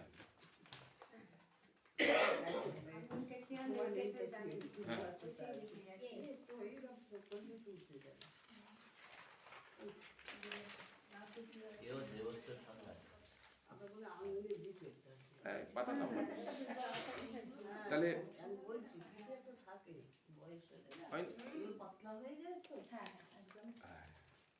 অন্তরের ভাবকে দমন করে নাটকীয় আচরণই হলো কপটতা। তাহলে কপটতা কাকে বলে? কপটতা কাকে বলে, এটা সংজ্ঞা পেলাম। কি সংজ্ঞা? বলছে অন্তরের ভাবকে দমন করে। অন্তর যে ভাবটা চাইছে করতে, কিন্তু আমরা সেটাকে চাপা দিয়ে দিয়েছি। অন্তর চাইছে মানে কি? অন্তর চাইছে বলতে কিন্তু আমার অন্তর চাইছে না, আত্মা চাইছে। অন্তর বলতে এখানে আমার মন বা হৃদয় নয়, আত্মা চাইছে। হ্যাঁ, কিন্তু আমরা সেটাকে বন্ধ করে কি করছি? নাটকীয় আচরণই হলো কপটতা। ঠিক আছে, এখন আমাদের মনে হচ্ছে যে আমরা এখন একটা রেস্টুরেন্টে গিয়ে ভালো করে খাবো। হ্যাঁ, কিন্তু আমাদের সঙ্গে হয়তো 2-3 জন আছে, তারা বলছে না এখন কি খাবে, চল একটু গিয়ে মন্দিরে বসি। তাদের কথা শুনে আমরাও মন্দিরে গিয়ে বসলাম। তা আমাদের এই মন্দিরে যাওয়াটা কি আমাদের অন্তর থেকে হলো? না, আমরা যদি রেস্টুরেন্টে যেতাম তাহলে কিন্তু মন থেকে হতো। কিন্তু আমি রেস্টুরেন্টে না গিয়ে আমি যে মন্দিরে গেলাম, হ্যাঁ, তাহলে কি আমার মন থেকে হলো কাজটা? অন্তর থেকে হলো? তাহলে এই কাজটা কি কাজ? কপটতা। কারণ নাটকীয় আচরণ করলাম, যে ওদের মন রাখতে আমি এই কাজটা করলাম। এবার মানবকে অভিনয় ছেড়ে জীবনের পূজারী হতে হবে। অভিনয়টা ছেড়ে দিতে হবে। অভিনয় মানে কি? অতি ভিতরকার নয়। অভিনয় মানে অতি ভিতরকার নয়। ঠাকুর একটা খুব সুন্দর উদাহরণ দিতে বললো, কি অবস্থা। আমার মায়েরা গল্প করতো যে মায়েরা যখন বাচ্চা ছিল, মা হচ্ছে রাজবাড়িতে মানুষ হয়েছে, সেখানে ওই যাত্রা হতো। আর তখন যাত্রাতে মেয়েরা কেউ পাঠ করতো না, সব ছেলেরাই মেয়ে সাজতো। আর মারা তখন বাচ্চা ছোট ছোট গিয়ে যেত। আর ওই গিয়ে মায়েদের লক্ষ্য থাকতো ওই সাজঘরে প্রচুর জিনিস থাকতো, তো হ্যাঁ, সাজঘরে ঢুকে ঢুকে গিয়ে দেখে আসতো কি হচ্ছে না হচ্ছে। এইবার ওই সাজার সময় গিয়ে একটা ছেলে আর কি মেয়ের অভিনয় করছে। সেই মেয়ে অভিনয় করার পর যখন চলে গিয়ে সাজঘরে গেছে, এইবার গিয়ে সে বিড়ি খাচ্ছে আর কি। হ্যাঁ, এদিকে চুল পড়া আছে, ঘুমটা টুমটা দিয়ে খুব সুন্দর করে সিঁদুর টিঁদুর পড়া, বউয়ের অভিনয় করে সব আছে। হ্যাঁ, তখন মা ঢুকে গিয়েছে সাজঘরে, ঢুকে গিয়ে বলি, ই মা, এই বউটা তো বিড়ি খাচ্ছে, এ কি ভাই, তুই খুকি এখানে এসছো কেন? যাও যাও যাও, এখানে যাও। বললি বাবা এরকম গলা করছে কেন? এখন কি সুন্দর গলা করছিল, আর এখন এরকম। এই তার মানে কি ওটা? হ্যাঁ হ্যাঁ, ওটা হচ্ছে অভিনয়, অতি ভিতরকার নয়। এইটা ঠাকুর আবার একটা উদাহরণ দিচ্ছেন, বলছেন যে রাজার পাঠ করছে, কি প্রতাপ, যা বলছে তাই করতে হবে। কেউ একটা কথা শোনেনি, তাকে হয়তো লাথি মেরে ফেলে দিল, সাজা দিল। আবার দেখো রাজার অভিনয় ছেড়ে যখন হচ্ছে, তখন বসে আছে যে কখন পরিচালক তাকে টাকা দেবে, সেই টাকায় তার সংসার চলবে। সে বসে আছে, অপেক্ষা করছে। বলি কি তুই বসে আছিস কেন? বলে তুমি টাকাটা রোজটা তো দেবে, তবে তো বাড়ি যাবো। তাহলে এটা হচ্ছে অভিনয়। মানে বহিরঙ্গে দেখা গেছে সে রাজা, সাংঘাতিক রাজা, কিন্তু অন্তরঙ্গে সেটা তার আসল অবস্থা, সেই টাকা রোজগারের জন্য রাজার অভিনয় করেছে। কি সাংঘাতিক জিনিস না, উদাহরণের চরিত্রটা দেখো একদম। এই তাই বিনোদের যখন এ হয়েছিল তখন ডাক ছিল না, একদম হ্যাঁ, চৈতন্য লীলাতে চৈতন্য লীলা, তখন ডাক মানবকে অভিনয় ছেড়ে জীবনের পূজারী হতে হবে, তাহলেই আসবে জীবনের পূর্ণতা। তাহলে আমাদের অভিনয়টা ছেড়ে দিয়ে জীবনের পূর্ণতা আনতে গেলে জীবনের পূজারী হতে হবে। সহজভাবে মানবের হৃদয়ের সংকীর্ণতা নয়, এটা মানব জীবনের উৎকর্ষতা।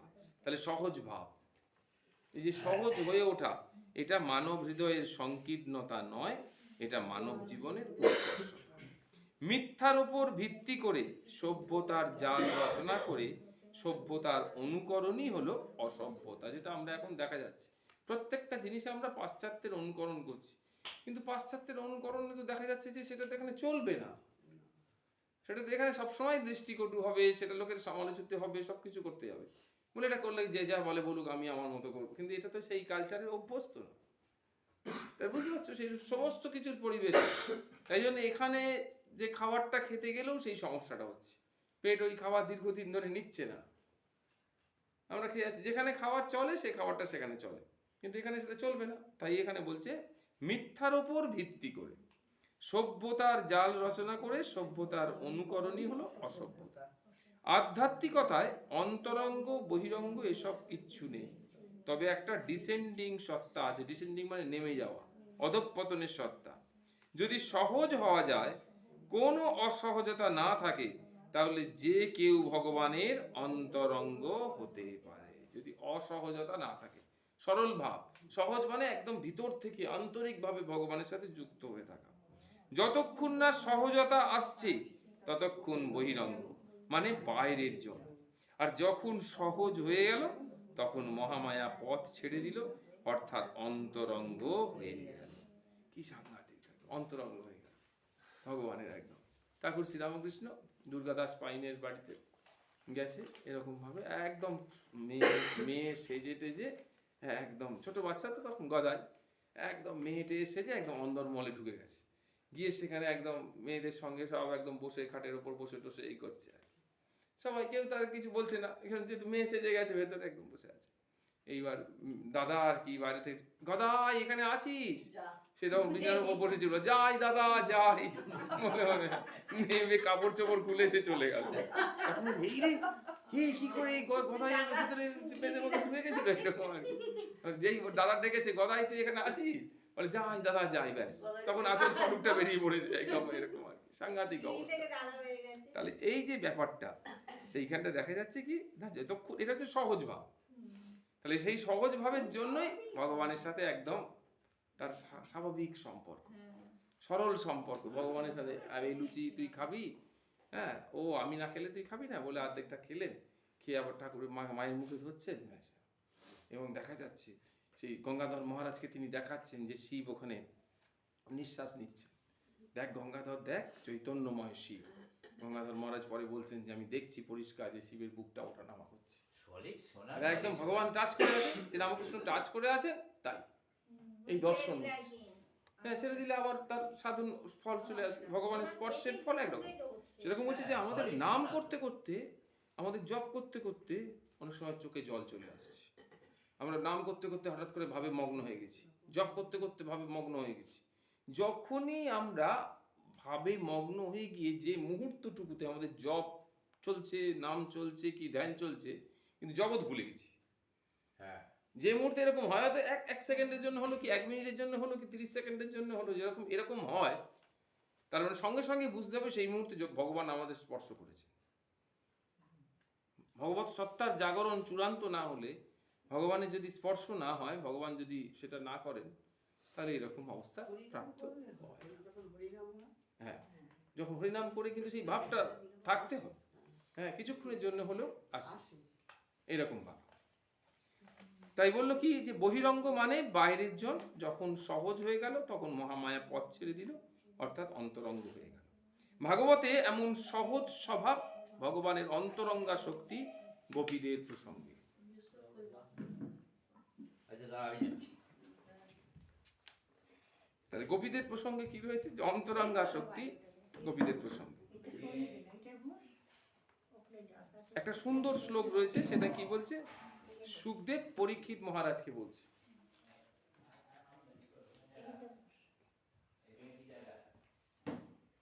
সুখদেব পরীক্ষিত মহারাজকে বলছে, কি বলছে? एवं ब्रजस्त्रियो राजन कृष्ण लीला अनुगायति रेमिरे अहसुत चिंता तत् मनस्का महा उदया। হ্যাঁ, কাকে বলছেন না? সুখদেব পরীক্ষিত মহারাজকে বলছেন। কি সুন্দর কবিদের সম্পর্ক। কি বলছে? एवं ब्रजस्त्रियो राजन कृष्ण लीला अनुगायति रेमिरे अहसुत चिंता तत् मनस्का চিত্তা, চিন্তা বলছি আমি, চিত্তাই ঠিকই আছে। রেমিরে আহসু তৎ চিত্বা তৎ মনস্কা মহা উদয়া। হে রাজন, মহাভাগ্যবতী সেই ব্রজ সুন্দরীরা। তাহলে ব্রজ সুন্দরীরা হচ্ছে হাইলি ফরচুনেট। সেই ব্রজ সুন্দরীরা কিরকম না? অত্যন্ত ভাগ্যবতী। কারণ কি? কৃষ্ণ লীলার কথা গান করে তারা দিন যাপন করছে। তাদের ডেলি লাইফটা এক্সিকিউট হচ্ছে কিভাবে না? ভগবানের লীলা কথা বলে বলে সারাদিন। ভগবান বলছেন মচ্চিত্বা মদগত প্রাণা বোধয়ন্ত পরস্পরম কথয়শ্চন্ত তুমাং নিত্যম তুষ্যন্তি চ রমন্তি চ। সারাদিন ধরে যারা ভগবানে তার চিত্ত দিয়েছে, যারা ভগবানে তার মন প্রাণ দিয়ে রেখেছে, মচ্চিত্তা মদগত প্রাণা, তারা সারাদিন ধরে যত কথা বলে, যত কাজই করে না কেন, সেটা ভগবানের সাথে যুক্ত। তাই ব্রজগোপীরা এরা সব অত্যন্ত ভাগ্যবতী। এই ব্রজগোপীরা কিন্তু কারা? এরা সব ঋষি পূর্বা। হ্যাঁ, সেই 60,000 ঋষি ছিল তারা ওই চিত্রকূট দণ্ডকারণ্যে। তারা সেই জায়গাতে বসে বসে ধ্যান করছিল। ভগবান শ্রীরামচন্দ্র যখন দণ্ডকারণ্যে দিয়ে যাচ্ছে, তারা মনে মনে ভগবানের সান্নিধ্য প্রত্যাশা করলো ওই ধ্যান অবস্থাতেই। আর ভগবানও তাদের ধ্যান অবস্থাতেই, মানে মানসে তাদেরকে বললেন যে এখনো সেই সময় আসেনি, সেই সময়টা হচ্ছে দ্রাপর লীলা। সেই দ্রাপর লীলায় তোমাদের সঙ্গে আমার যোগাযোগ হবে, এবং সেটাই হচ্ছে মাদগাতেইন অন্তরাত্মনা। সেইটারাই হলো গিয়ে কিন্তু ঋষি পূর্বা। ওরাই হলে গোপ গোপিনী এই সমস্ত হয়ে জন্মগ্রহণ করেছে। তাহলে সেই গোপ গোপিনীর মধ্যে মহাভাগ্যবতী হচ্ছে সেই ব্রজ সুন্দরীরা, যারা কৃষ্ণ লীলা কথা গান করে দিন যাপন করতেন। তাদের মন, তাদের চিত্ত কৃষ্ণে লীন থাকতো। তারা মগ্ন হয়ে থাকতেন কৃষ্ণ চিন্তায়, আর থাকতে থাকতে কৃষ্ণময় হয়ে গিয়েছিলেন তারা। বাহ্যিকভাবে কৃষ্ণ কাছে না থাকলেও তারা সর্বদা মনোলোকে, চেতনায় তথা বাক্যে শ্রীকৃষ্ণের সঙ্গই করতে থাকতেন। তাতেই তারা আনন্দ রসের আস্বাদ পেতেন, সুখ দুঃখের পরপারে উত্তীর্ণ হয়ে যেতেন। মানে কৃষ্ণ যে সেখানে নেই, একটা হচ্ছে মদীয় ভাব, একটা হচ্ছে তদীয় ভাব। একটা ভাব হচ্ছে যে তারা মনে করছে যে কৃষ্ণ আমাদের সঙ্গে নেই, কৃষ্ণকে নিয়ে লীলা টিলা আস্বাদন করার মধ্য দিয়ে রয়েছে। আর একটা হচ্ছে কৃষ্ণ যেন আমার সব সময় আমার সঙ্গে রয়েছে, ভাবে কৃষ্ণের সঙ্গে সব সময় একটা যোগসূত্র স্থাপিত হয়ে রয়েছে। অর্থাৎ তারা যে কৃষ্ণ তাদের সঙ্গে নেই, কৃষ্ণ বিচ্ছিন্ন, তারা সেটা তারা অনুভব করতে পারছে না। তার ফলে কি হচ্ছে? কি সুন্দর করে লাস্টের লাইনটা বলছে, দেখো, বলছে যে তারা সর্বদা মনোলোকে, চেতনায় তথা বাক্যে শ্রীকৃষ্ণের সঙ্গই করতে থাকে। তাতেই তারা আনন্দ রসের আস্বাদ পেতেন, সুখ দুঃখের পরপারে উত্তীর্ণ হয়ে যেতেন। শ্রীরামকৃষ্ণ বললেন সাধকের উদ্দেশ্যে প্রাথমিকভাবে রোজ তাকে ডাকা অভ্যাস করতে হয়। একদিনে হয় না, রোজ ডাকতে ডাকতে ব্যাকুলতা আসে। কি অপূর্ব কথা! রোজ ডাকতে হয়, একদম মানে একদম নিজের জীবন দিয়ে উপলব্ধি করে দেখা গেছে যে যে কাজটা মানুষ রোজ করে না, একদম একদম প্রত্যেক দিন ঠিক অ্যালার্মের আগেই, অ্যালার্মটা বাজবে তার ঠিক অন্তত 5 মিনিট 7 মিনিট আগে ঠিক ঘুমটা ভেঙে যায়। প্রত্যেক দিন গোবিন্দের কৃপায় অ্যালার্মটা বন্ধ করি, বাজার আগেই ফোনটা ধরে রাখি, দিয়ে যেই অ্যালার্মটা বাজে টিপে দিলাম। তাহলে এই যে একটা অভ্যাস, এটা অভ্যাস মানে কি? একটা ভগবত শরণাগতি। ভগবানই যেন অ্যালার্ম হয়ে সেই ভাবটা দিয়ে ওখান থেকে তুলে দিচ্ছে, মানে এখন সময় হয়ে গেছে আর এই যে ব্যাকুলতা হলেই হবে। তাই বলছে রোজ তাকে ডাকা অভ্যাস করতে, ডাকা ছাড়লে চলবে না। আর যারা সকাম প্রার্থনা যুক্ত, কেবল বিপদ আপদের সময় ডাকে, সম্পদের সময় কেউ ভগবানকে ডাকছে না। হ্যাঁ, কিন্তু যারা নিষ্কাম, তাদের তো প্রত্যেক দিনই সম্পদে, বিপদে, আপদে, সবে, সংকটে, যখন খুব ভালো অবস্থাতে আছে তখনও। এই তাহলে রোজ তাকে ডাকা অভ্যাস করতে হয়, একদিনে হয় না, রোজ ডাকতে ডাকতে ব্যাকুলতা আসে। এবার ভাগবতে ভক্ত সুদামার একটি সুন্দর প্রার্থনা আছে। তস্য এব মে সৌহৃদ সখ্য মৈত্রী দাস্যম পুনঃ জন্মনি জন্মনি স্যাৎ মহা অনুভাবেন গুণ আলয়েন বিসজ্জত তৎপুরুষ প্রসন্ন। ঠিক আছে, আরেকবার পড়ে নি। তস্য এব মে সৌহৃদ সখ্য মৈত্রী দাস্যম পুনঃ জন্মনি জন্মনি স্যাৎ মহা অনুভাবেন গুণ আলয়েন বিসজ্জত তৎপুরুষ প্রসন্ন। কি সুন্দর দেখো তার প্রসঙ্গ। স্যাৎ মানে হয়, হ্যাঁ, স্যাৎ শব্দের অর্থ হচ্ছে হয়। কি সুন্দর কথা বলছে, তার মানেটা কি? আচ্ছা, আস্তে আস্তে উল্টা, পরের পৃষ্ঠা। দিয়ে কত নম্বর দেখো? 4 নম্বর, 4 নম্বর। হ্যাঁ, তারপরে কি বলছে? হ্যাঁ, কি সুন্দর করে বলছে, আমি যেন জন্ম জন্মান্তরে তার প্রেম, তার সৌহার্দ্য, তার সখ্য, তার দাস্য লাভে বঞ্চিত না হই। তাহলে 1 2 3 4 করে দাও। আমি যেন জন্ম জন্মান্তরে তার প্রেম 1 নম্বর, তার সৌহার্দ্য 2 নম্বর, তার সখ্য 3 নম্বর, তার দাস্য লাভে বঞ্চিত না হই। সুদামা তো শুধু সখ্য ভাব, কিন্তু বলছে আমি সামনের জন্মে আবার সখ্য থাকবো কিনা জানি না, কিন্তু এতগুলো ভাব কোনো না কোনো ভাবে তো থাকবো। তাহলে অন্তত বলছে তার প্রেম যেন আমার মধ্যে থেকে কখনো চলে না। 3 নম্বর কোনটা? সমস্ত সখ্য, এই যে সখ্য, এই যে সখ্য, ও ওটা 3 নম্বর। আর এই যে দাস্য। হ্যাঁ, তাহলে কি তার প্রেম, ভগবানের প্রতি আমাদের প্রেম, তার সৌহার্দ্য। এই যখন ভগবান ওখানে গেছেন, রুক্মিণী বলছে যে তোমার সুদামা, এত সুদামার কথা। একদিন রুক্মিণী আর কি গিয়ে দেখছেন ভগবানকে সুন্দর খাবার দিয়েছেন, ভগবান খেতে খেতে খাবারটা কিছুতেই খেতে পাচ্ছেন না, একদম ভাববিহ্বল হয়ে রয়েছেন ভগবান। তো বলছে এরকম তো হয় না, ভগবান যখন সত্যি কোনো একটা ভক্তের, কোনো সন্তানের, কোনো একটা আশ্রিতের চিন্তা করেন, তখন কি হয়? তখনই এরকম অবস্থা প্রাপ্ত হয়। তখন রুক্মিণী জিজ্ঞেস করছেন, কেন প্রভু আপনার কি হয়েছে, আপনি কার কথা চিন্তা করছেন? তখন বলছে আমার সুদামা, হ্যাঁ, বড় দারিদ্র অবস্থার মধ্যে রয়েছে, খেতে পাচ্ছে না, খুব কঠিন অবস্থা। তো বলছে তাহলে আপনি তো কৃপা করে তার কাছে যান। তো সে আর কি ওই রকম ভিখারির সাজে ভগবান সেখানে গেছে। হ্যাঁ, গিয়ে বলছে কি, বলে আমাকে ভিক্ষা দাও। তো অনেকক্ষণ পরে সুদামার স্ত্রী বেরিয়ে এসে বলছে যে আমি ভিক্ষা দিতে পারবো না, আমার অশৌচ হয়েছে। বলে ঠিক আছে, আমি পরে আসবো। আবার কিছুদিন পরে গিয়েছে, বললো আমি দিতে পারবো না, আমার অশৌচ রয়েছে। বলছি এরকম অনন্তকাল ধরে অশৌচ চলছে, কি অশৌচ তোমার? বলে আমার অশৌচটা হচ্ছে দারিদ্র, দারিদ্র অশৌচ, আমি খেতে পাই না। তাহলে আমি তোমাকে ভিক্ষা কি করে দেবো, কি করে দেবো? তখন ভগবান শ্রী গোবিন্দ, যিনি ভিখারি রূপে এসছেন, তখন ওই সুদামার বউকে বলছেন যে কেন, সুদামার বন্ধু তো দ্বারকাধীশ, তো তার কাছে গিয়ে করতে পারছে না।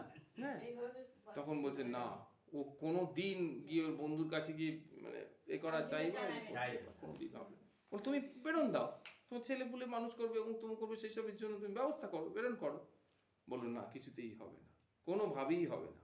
বললো তাহলে আসলে এই কথা বলো, প্রথমে তো এই কথা বলো, বলে যখন শুনবে না, যাবে না, তখন তুমি বলবে এই কথা যে ঠিক আছে কিছু না চাইলাম, কানাইয়ের সঙ্গে তার এত প্রাণের সম্পর্ক, এতদিন কানাই সেই দ্বারকাধীশ হয়ে গেল, তার কোনো খবরটা বরণ পর্যন্ত নেওয়ার প্রয়োজন বোধ করলো না। তার খবরটাও তো নিয়ে আসতে পারতেছে যে কেমন আছে ওখানে, সেই খবরটা তো দেখো না। তো সুদামা যখন এলো, তখন সুদামা ওই কথা সমস্ত বললো। বললে হ্যাঁ সেটা ঠিক আছে, আমি কিছু চাইতে পারবো না, তুমি এটা যেমন বলছো সত্যি কথা, কানাইয়ের কথা তো আমার সবসময় মনে থাকে, কানাইয়ের খবর তো নেওয়া হয়নি। সেই ওই সব চিড়ে টিড়েগুলো বেঁধে করে নিয়ে সেই পথ হেঁটে হেঁটে গিয়ে সেইখানে দ্বারকাতে গেছে। দ্বারকার লোক তো তার তাড়িয়ে, দারোয়ান তাড়িয়ে দেওয়ার উপক্রম, ওখান থেকে ডাকছে। হ্যাঁ, ডাকতে ভগবান দ্বারকাধীশ ছুটে এসে জড়িয়ে ধরেছে। তখন তো ওর অবাক হয়ে গেছে যে এবার কি ব্যাপারে সব বন্ধুত্ব। তা একদম বসিয়ে রুক্মিণী দ্বারকাধীশ তার পাটা ধুয়ে দিয়েছে। এইবার বিভিন্ন পুরাণে তো বিভিন্ন রকম কাহিনী আছে। বলছে কি যে যখন সুদামা চলে আসছে, সুদামাকে তো নতুন বস্ত্র টস্ত্র দিয়েছে, সেই বস্ত্রটাও পর্যন্ত ভগবান বলছে তুই এখন ওটা রেখে যাও, আবার এই রাস্তা দিয়ে এত দামি বস্ত্র পড়ে যাবে। মানে ভগবানের কাছ থেকে কিচ্ছু চাওয়াও হলো না, আর ভগবানও তাকে কিছু দিলেন না, কিছুই দিলেন না। ব্যাস ও যথারীতি ও আনন্দে, একদম মহা আনন্দে যে কানের সাথে দেখা হয়েছে, কানের সাথে আলিঙ্গন হয়েছে, এতক্ষণ কথা হয়েছে, সমস্ত কিছু ফিরে এসে, এবার ফিরে এসে আর বাড়ি চিনতে পারে না। হ্যাঁ ভালো বাড়ি হয়ে হ্যাঁ, গেছে। একদম চিনতে পারে না। বলছে কি যে যেমন দ্বারকাপুরী তেমনই সুদামাপুরী, যেমন দ্বারকাপুরী তেমন সুদামাপুরী তৈরি হয়ে গেছে। খুঁজে পাচ্ছে না। বলছে আচ্ছা এখানে সুদামা নামে একজন ব্রাহ্মণ থাকতো না, তার বাড়িটা কোথায় বলতে পারো? তা বলছে যে আপনি যার সামনে যেখানে দাঁড়িয়ে আছেন এখানেই তো আপনি থাকতেন, আপনি ভুলে গেছেন? বলে হ্যাঁ এখানেই তো আমি থাকতাম, কিন্তু আমার বাড়িটা কোথায় গেল? তখন ওই ছেলে পুলে বউ সব বেরিয়ে এসে বলে। তাহলে ভগবানের কাছে যে নিষ্কাম ভাব, তিনি সমস্ত কিছু পূরণ করে দিলেন। সেই সুদামা তার কিরকম ভাব, তিনি বলছেন আমি যেন জন্ম জন্মান্তরে তার প্রেম, তার সৌহার্দ্য, এই যে ভেতরের যে আন্তরিকতা, ঐকান্তিকতা, যে তিনি ভক্তদের কখনো বলেন না, তার সখ্য মানে বন্ধুত্ব, তার দাস্য লাভে কখনো বঞ্চিত না। এটা সব সময় আমরা আলোচনা করি না, প্রায় দিনই বলা হয় চিত শঙ্কিত বঞ্চিত ভক্তি ধনে, এটা খুব বড় লাইন। সবসময় ভয় এই ভক্তিধন কেড়ে নিলে আর ভগবানকে ডাকা হবে না। তো ভক্তিধ্বনি যদি চলে যায় তাহলে ভগবানকে কি করে ডাকবো? ভগবানকে তো ভক্তি দিয়েই ডাকি। তাই আমি ধন সম্পদের প্রয়াসী আদৌ নই, সমস্ত গুণাধার মহানুভব ভগবান শ্রীকৃষ্ণের পাদপদ্মে আমার অনুরাগ যেন নিত্য বৃদ্ধি পায়, আর আমি তার প্রেমী ভক্তদের সৎসঙ্গ লাভ থেকে কখনো বঞ্চিত না হই। তাহলে দেখো এটার নাম্বার হচ্ছে 5 নম্বর। বলছে শ্রীকৃষ্ণের পাদপদ্মে আমার অনুরাগ যেন নিত্য বৃদ্ধি পায়, এটা 5 নম্বর। আগে 4 হয়ে গেছে তো, 4 দিয়েছো, তাহলে 5 দাও। যে শ্রীকৃষ্ণের পাদপদ্মে আমার অনুরাগ যেন নিত্য বৃদ্ধি পায়, এটা 5 নম্বর। আর আমি তার প্রেমী ভক্তের সৎসঙ্গ লাভ থেকে কখনো বঞ্চিত না হই, এটা 6 নম্বর। তাহলে এটা হলো সুদামার প্রার্থনা। ছটা পাওয়া গেল। তাহলে আমি যেন জন্ম জন্মান্তরে তার প্রেম, তার সৌহার্দ্য, তার সখ্য, তার দাস্য লাভে বঞ্চিত না হই। আমি ধন সম্পদের প্রয়াসী আদৌ নই, সমস্ত গুণাধার মহানুভব ভগবান শ্রীকৃষ্ণের পাদপদ্মে আমার অনুরাগ যেন নিত্য বৃদ্ধি পায়, আর আমি তার প্রেমী ভক্তের সৎসঙ্গ লাভ থেকে কখনো বঞ্চিত না হই। প্রেমী ভক্তের সৎসঙ্গ করা মানে কি? নারদমণি বলছেন তস্মিন তজ্জনে ভেদ অভাবাৎ, ভক্ত আর ভগবানে কোনো পার্থক্য নেই। তাহলে নিরন্তর ভক্ত সঙ্গ করা মানে নিরন্তর ভগবত সঙ্গই করা, মানে আমার গোবিন্দের সঙ্গই করছি, কারণ ওই গোবিন্দকেই তার ভক্তেরা ধরে আছে, গোবিন্দকেই তার ভক্তেরা ধরে আছে। স্বামী প্রেমানন্দজি তো প্রায়ই বলেন একটা কথা, বলে কোনো বিপদ, কোনো আপদ, কোনো সংকট এই সময় ভগবানের নাম করলে ভগবান যত দ্রুত আসবে, ভগবানের ভক্তের নাম করলে ভগবান তার থেকে বেশি দ্রুত আসবে। কারণ ভক্তকে ভগবান এত প্রিয়ত্ব, এত ভালোবাসেন যে ভক্তের নাম করেছে, প্রহ্লাদ মহারাজের নাম করেছে, সংকট মোচনের নাম করেছে, তার মানে তারা উদ্ধার পেতে চাইছে এই সংকট আপদ বিপদ থেকে। তাহলে আমাকে তার এই সংকট বিপদ আপদ অবস্থা থেকে তাকে আমাকে উদ্ধার করতেই হবে, এরকম একটা ভাব। তাই এখানে বলল কি যে সমস্ত গুণাধার মহানুভব ভগবান শ্রীকৃষ্ণের পাদপদ্মে আমার যেমন বলছে যে ভক্তের নাম করলে ভগবান তার আসবে, আবার এদিকে ভক্ত বলছে ভগবানের নাম করলে, যেমন হনুমানজি কথা তিনি ভগবানের নাম করে যাচ্ছে। প্রথম কথা আগে তোমার কথাটা বলতে হবে, তুমি যেটা বললে তার আগেরও একটা লাইন আছে। ভক্ত কেন বলছে ভগবানের নাম করতে হবে? তার কারণ হচ্ছে ভগবানের নাম সে নিজে করছে, সেটা আগে বলতে হবে। ভগবানের নাম দেখো, ভগবান চিন্তা করে দেখো, ভগবান একদিন, সে বললাম যে ভগবান একদিন বসে ধ্যান করছে যুধিষ্ঠির এতে যুদ্ধক্ষেত্রে, তাঁবুতে বসে একদিন সন্ধ্যেবেলা ভগবান ধ্যানে মগ্ন। যুধিষ্ঠির মহারাজ সেই তাঁবুতে গিয়ে পৌঁছেছেন, কি বলছে প্রভু আপনি কি করছেন? ধ্যান দেখছে, ধ্যানে মগ্ন। ধ্যান থেকে যখন ভেঙেছে বলছে প্রভু আপনি কার ধ্যান করছিলেন? সমস্ত জগৎ তো আপনার ধ্যানে মগ্ন, আপনি কার ধ্যান করছিলেন? তখন আমি বিশ্বদেবের ধ্যান করছিলাম। বিশ্বদেব সরসজ্জায় রয়েছে, তার কত কষ্ট হচ্ছে, তার কত যন্ত্রণা, সেটা আমি ধ্যানের মধ্য দিয়ে উপলব্ধি করার চেষ্টা করছি। এখন ঘটনাটা কিরকম জানো, ভগবান যখনই কোনো কিছু জিনিস উপলব্ধি করার চেষ্টা করেন না, এই উপলব্ধির মাধ্যমে প্রশমন হয়। এই যে ভগবান ওখানে ফিল করছে, তার মানে কি ওর কষ্টটা ওখান থেকে লাঘব হয়ে গেছে, সেই কষ্টটা টেনেই তো উপলব্ধি করছে। এটা তুমি কি করে বুঝবে? এটা জিনিসটা বোঝার জন্য কি দরকার, যারা তোমার মনের একটা কষ্ট তুমি চেপে রেখে দিয়েছো, তুমি যদি কাউকে বলো সঙ্গে সঙ্গে কষ্টটা খানিকটা হালকা হলো না? এটা যেমন আমরা মুখ দিয়ে বলে যেমন শেয়ার করে হালকা হচ্ছি, তেমনি ভগবান তার অনুভবটা, তার কষ্টের অনুভবটা টেনে নিয়ে যখন নিজে ফিল করেন, তখন তার কষ্ট অটোমেটিক্যালি লাঘব হয়। তার মানে ভগবান এই যে ধ্যানে নিমগ্ন হয়ে বিশ্বের চিন্তা করছেন, বিশ্ব সেই সময় ষড়সজ্জায় যে সেইটুকু সময়টা যে যন্ত্রণা, যে কষ্ট পাচ্ছিল, তার থেকে তার একটু লাঘব হল, উপশম হল। ভগবান অজ্ঞানে কি একটা দিতে দিয়েছিল, হ্যাঁ, তার শাস্তি, তার শাস্তি, কিভাবে হ্যাঁ, কষ্ট পেয়েছে। সেই 51তম জন্ম। তা দেখা যাচ্ছে কি এখানে তাহলে কি প্রতিবান হলো, যেটা তুমি যেটা বলছিলে, তাহলে ভগবান কার ধ্যান করছে? ভক্তের। ভগবান কার নাম করছে? ভক্তের। ঠিক সেরকম ভাবে একটা ভক্ত ভগবানের নাম করছে। ভক্ত ভগবানের নাম নিরন্তর করছে বলেই ভগবানের সঙ্গে তার অভিন্নতা প্রাপ্ত হয়েছে। কারণ কি বলছে, একটু আগে আমরা পেলাম, যে যার চিন্তা করে সে তার ভাব পায়।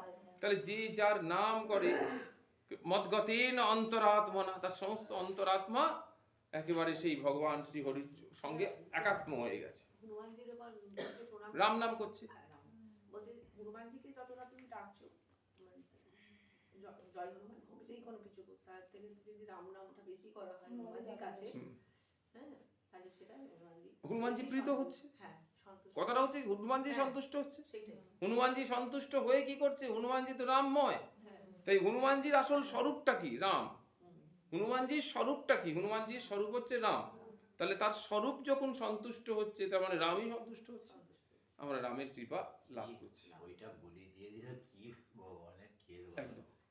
তো এই ভাবটা হচ্ছে আমাদেরকে সবসময় নিরন্তর বলছে, যার নাম করছি। যেমন আমাদের যে গল্পটা বলা হয়, যে হঠাৎ করে কিছুদিন থেকে দেখা যাচ্ছে রাধা রাধা রাধা রাধা রাধা করছে, রাধারানী কৃষ্ণ কৃষ্ণ করে, সে রাধা রাধা করছে। সব সখীরা বলছে, তুই রাধা রাধা করছিস কেন? বললো, আমি ভেবে দেখলাম যে কৃষ্ণ কৃষ্ণ করলে তো আমার কৃষ্ণ সন্তুষ্ট হবে না, আমি তো কৃষ্ণ কি করে সন্তুষ্ট হয় তার জন্য চেষ্টা করছি। তা আমি ভেবে দেখলাম যে আমার মধ্যে এই ভাবটা এলো যে কৃষ্ণ কিসে সন্তুষ্ট হয়, এটাই তো আমাদের জীবন, এটাই তো আমাদের চেষ্টা, আমাদের ধ্যান ধারণা সব কিছু। তখন আমি ভেবে দেখলাম আমার গোবিন্দ রাধা নাম শুনলে সন্তুষ্ট হয়, তাহলে আমি কেন কৃষ্ণ কৃষ্ণ করছি? আমি রাধা রাধা রাধা রাধা করে যাচ্ছি যাতে আমার গোবিন্দ সন্তুষ্ট হয়। তাহলে দেখতে পাচ্ছ, রাধা নিজের নামই করছে, কিন্তু নিজের নামটা করছে কেন?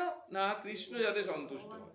তাই ভক্ত ভগবানের নাম করছে কেন? ভগবান যাতে সন্তুষ্ট হয়। এই সন্তুষ্টির করতে গিয়ে, সে ভগবানের নাম করতে গিয়ে সে ভগবানের সঙ্গে অভিন্ন সত্তা বা অভিন্ন স্বরূপ হয়ে গেছে, তার আর দ্বিতীয় কোনো স্বরূপ নেই। তার ফলে কি হচ্ছে, সে একদম পরিপূর্ণ ভগবৎ স্বরূপ হয়ে যাচ্ছে। রাধা শ্যাম, রাধা মাধব, রাধা শ্যাম, এটাও হচ্ছে রাধার কোনো কৃষ্ণের জন্য এখন ভগবানকে স্বীকৃতি। সেটা আমাদের জন্য, শ্যাম মানে কৃষ্ণ, তাই? আমাদের জন্য। আমাদের জন্য। হ্যাঁ, কিন্তু তারা তো আর রাধা শ্যাম করছে না, তারা কৃষ্ণ রাধা রাধা করছে। রাধা শ্যাম গানটার মধ্যে দিয়েছেন, একদম একদম। হ্যাঁ, এবার বলছে কে বলছে? শ্রী বিনায়কজি, বিনায়ক শর্মাজি, তিনি বলছেন, নর আর নারায়ণ এরা হচ্ছে পরস্পর সখা। নর আর নারায়ণ হচ্ছে পরস্পর সখা। জীব আর ভগবান পরস্পর মিত্র সম্বন্ধযুক্ত। জীব আর ভগবান এরা হচ্ছে পরস্পর সম্বন্ধযুক্ত, জীব আর শিব। দ্বারাই তো বলা হয়। হ্যাঁ, ভগবান কি রাখা হয় জীবের দ্বারাই তো, ওই জন্য বলে জীব আর- না, জীব মানে এটা জীব বলতে প্রাণী, প্রাণী। আর জিহ্বা যেটা ডাকা হয় সেটা হচ্ছে জিহ্বা। এটা জীব, জীব মানে আমরা যে জীব, যাদের জীবন আছে তাদের কথা বলছি। জীব আর ভগবান পরস্পর মিত্র সম্বন্ধযুক্ত, মানে বন্ধুত্ব। পরমাত্মার সঙ্গে জীবের অটুট সম্পর্ক, তা আবার সখার সম্বন্ধ, যেখানে কোনো সংকোচ নেই। সখার সম্বন্ধ, যেখানে কোনো সংকোচ নেই। যখন আমাদের সখার সঙ্গে মানে বন্ধুত্বের কথা হচ্ছে, সখ্যতা, সখ্যতা মানে হচ্ছে যে কোনো শখে নয়, যে সবসময় যুক্ত হয়ে রয়েছে, সম্যক খ্যায়তে, যেখানে কোনো সংকোচ নেই। সুখ বা দুঃখের কথা, যে কোনো পরিস্থিতির কথা সব ভগবানকে বলা যায়। যখন আমরা হৃদয় থেকে ভগবানের সঙ্গে গভীর সম্বন্ধের উপর বিশ্বাস রাখতে পারবো, তখনই এটা সম্ভব হবে। তখনই কি সম্ভব হবে? না এই সখ্যতার সম্পর্ক। তার মানে এই জন্য আমাদের চিত্রলেখাজি সবসময় বলেন কি, যে যখন কৃষ্ণের সঙ্গে থাকবে তখন কৃষ্ণের সাথে কথা বলবে। তাহলে আমাদের মনের যাবতীয় যা কথা ভগবানের সাথে বলবো। আর যখন ভগবানের ভক্তদের সঙ্গে থাকবো তখন আমরা ভগবানের কথা ভক্তদের সঙ্গে বলবো, ভগবানের কথা বলবো। সেইটা বোঝা যাচ্ছে তো জিনিসটা? হ্যাঁ, তাহলে ভগবানের সঙ্গে থাকলে ভগবানের সাথে কথা বলবো। আমার এই সমস্যা হচ্ছে, আমি এই জন্য ধ্যান করতে পারি না, আমি এই জব করতে বসলে ঘুমিয়ে পড়ি, তাহলে আমাকে তুমি সামর্থ্যবান করো যাতে আমি জব করতে বসলে ঘুমিয়ে না পড়ি। আমি তোমাকে ডাকতে গেলে এটা হয় না, আমার মধ্যে কামনা বাসনা এসে যায়, আমি নিষ্কাম চাইতে পারি না, তুমি কৃপা করো। তাহলে ভগবানের সাথে কথোপকথন হচ্ছে। আর যখন ভক্তের মধ্যে বসে আছি তখন ভগবানের কথা বলছি, তারাও ভগবানের কথা বলছে, আমিও ভগবানের কথা বলছি। এই পারস্পরিক ভগবানের কথা বিনিময়ের মধ্য দিয়ে আমার জীবনটা ভগবতময় হয়ে যাচ্ছে। তাই জন্য এখানে বলছে কি, জীব আর ভগবান পরস্পর মিত্র সম্বন্ধ যুক্ত, বন্ধুত্বের সম্পর্ক।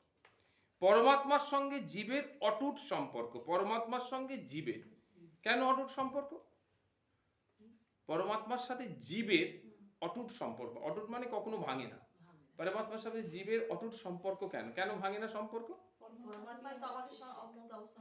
তার মানে পরমাত্মাই আমাদের আত্মা হয়ে রয়েছে, তার জন্যই আমরা জীব। তো জীব মানে তো জীবন, যাতে জীবন আছে, আর সেই জীবনটাই তো আত্মা, আর সেটাই হচ্ছে পরমাত্মার সনাতন অংশ। তাই পরমাত্মা যতদিন থাকবে আর জীব যতদিন থাকবে, তার মানে বুঝতে হবে যে পরমাত্মার সাথে জীবের অচ্ছেদ্য সম্পর্ক, মানে যেটা কখনো ব্রেক করা যাবে না। যেই ব্রেক হলো আর জীব থাকলো না, কারণ আত্মা রূপে তো থাকবে। এই তাই বললো যে পরমাত্মার সঙ্গে জীবের অটুট সম্পর্ক, তা আবার সখার সম্বন্ধ, যেখানে কোনো সংকোচ নেই। সুখ বা দুঃখের কথা, যে কোনো পরিস্থিতির কথা সব ভগবানকে বলা যায়। যখন আমরা হৃদয় থেকে ভগবানের সঙ্গে গভীর সম্বন্ধের উপর বিশ্বাস রাখতে পারবো, তখনই এটা সম্ভব যে আমার সব কথা ভগবান শুনছেন এবং বুঝছেন এবং সেই মতো ব্যবস্থা করছেন। সমস্ত কথা বুঝছেন এবং সেই মতো ব্যবস্থা করছেন। কিন্তু সেই ব্যবস্থাটা আমরা হয়তো প্রত্যক্ষ করতে পারছি না, সেই ব্যবস্থাটা আমরা এখনো অনুভব করে উঠতে পারছি না। তার কারণ কি না, প্রথম প্রেমানন্দজি কি বলছেন কি, যে আমার এই যে সব সময় যে আমি নাম করে যাচ্ছি, তা আমরা এই যে বললো যে নাম করলে সব পাপ কাটে, তাহলে নাম করলে আমার যা যা প্রাপ্তির জিনিস ছিল আমি এখনো পাচ্ছি না কেন? না, নাম আগে আমার পাপ ধ্বংস করছে, আমার সঞ্চিত পাপগুলোকে ধ্বংস করতে করতে করতে করতে আসছে, তবে তো আজকের এখানে এসে কৃপা করার জায়গায় আসবে। সঞ্চিত কর্মের ক্ষয়, প্রারব্ধ না, সঞ্চিত কর্মের ক্ষয় আর ক্রিয়মান কর্মের ক্ষয়, এই দুটো ক্ষয় করার পর প্রারব্ধকে ন্যূনতম করার চেষ্টা করে। প্রারব্ধের ক্ষয় মানে পূর্ণ ক্ষয় তো হবে না, প্রারব্ধের ক্ষয় হবে শরীরের ক্ষয় হবে। যখন শরীর শেষ হবে তখনই কেবলমাত্র প্রারব্ধ যাবে। হ্যাঁ, প্রারব্ধ দেহ না, প্রারব্ধের ফলে দেহ প্রাপ্তি। আর প্রারব্ধের ভোগটা হচ্ছে আমার জীবনে আমি যা যা পাচ্ছি, কখনো প্রশংসা পাচ্ছি, মানে তুমি অত্যন্ত ভালো কাজ করলে, মানে এত উপকার করলে লোকে, সে বলার মতো না, তুই তিরস্কার পাচ্ছ। এটা কেন? না, প্রারব্ধের ফল। অত্যন্ত ভালো কাজ, সেটা কি পুণ্য কাজ, আর তিরস্কারের ফলে কি হলো? পাপটা কাটলো। দুটো খাতা আলাদা বলে দিয়েছি তো, পাপের খাতা আলাদা, পুণ্যের খাতা আলাদা। আমি যে অত্যন্ত ভালো কাজ করলাম, কারোর একটা খুব উপকার করলাম, মারাত্মক উপকার, ওটা পুণ্যের খাতায় জমা হলো, ওতে কিন্তু পাপ কাটলো না।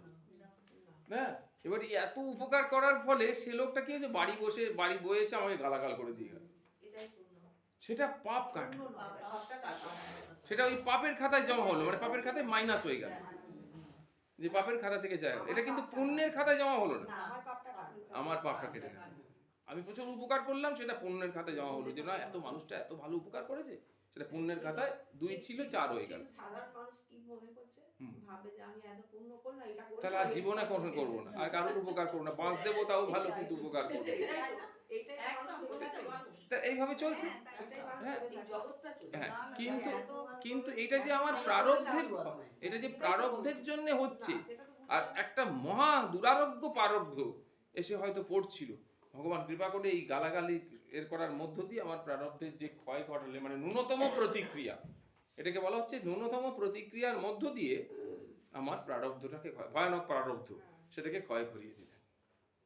এরকম সেই লক্ষ্মী আর নারায়ণের গল্প। লক্ষ্মী ওখান থেকে অভিযোগ করেছে যে আমার সন্তানদের তুমি কৃপা করো না, বলে তাহলে চলো দেখো কৃপা করার কিরকম, কেন কৃপা করি না বা কি কৃপা করি না দেখো।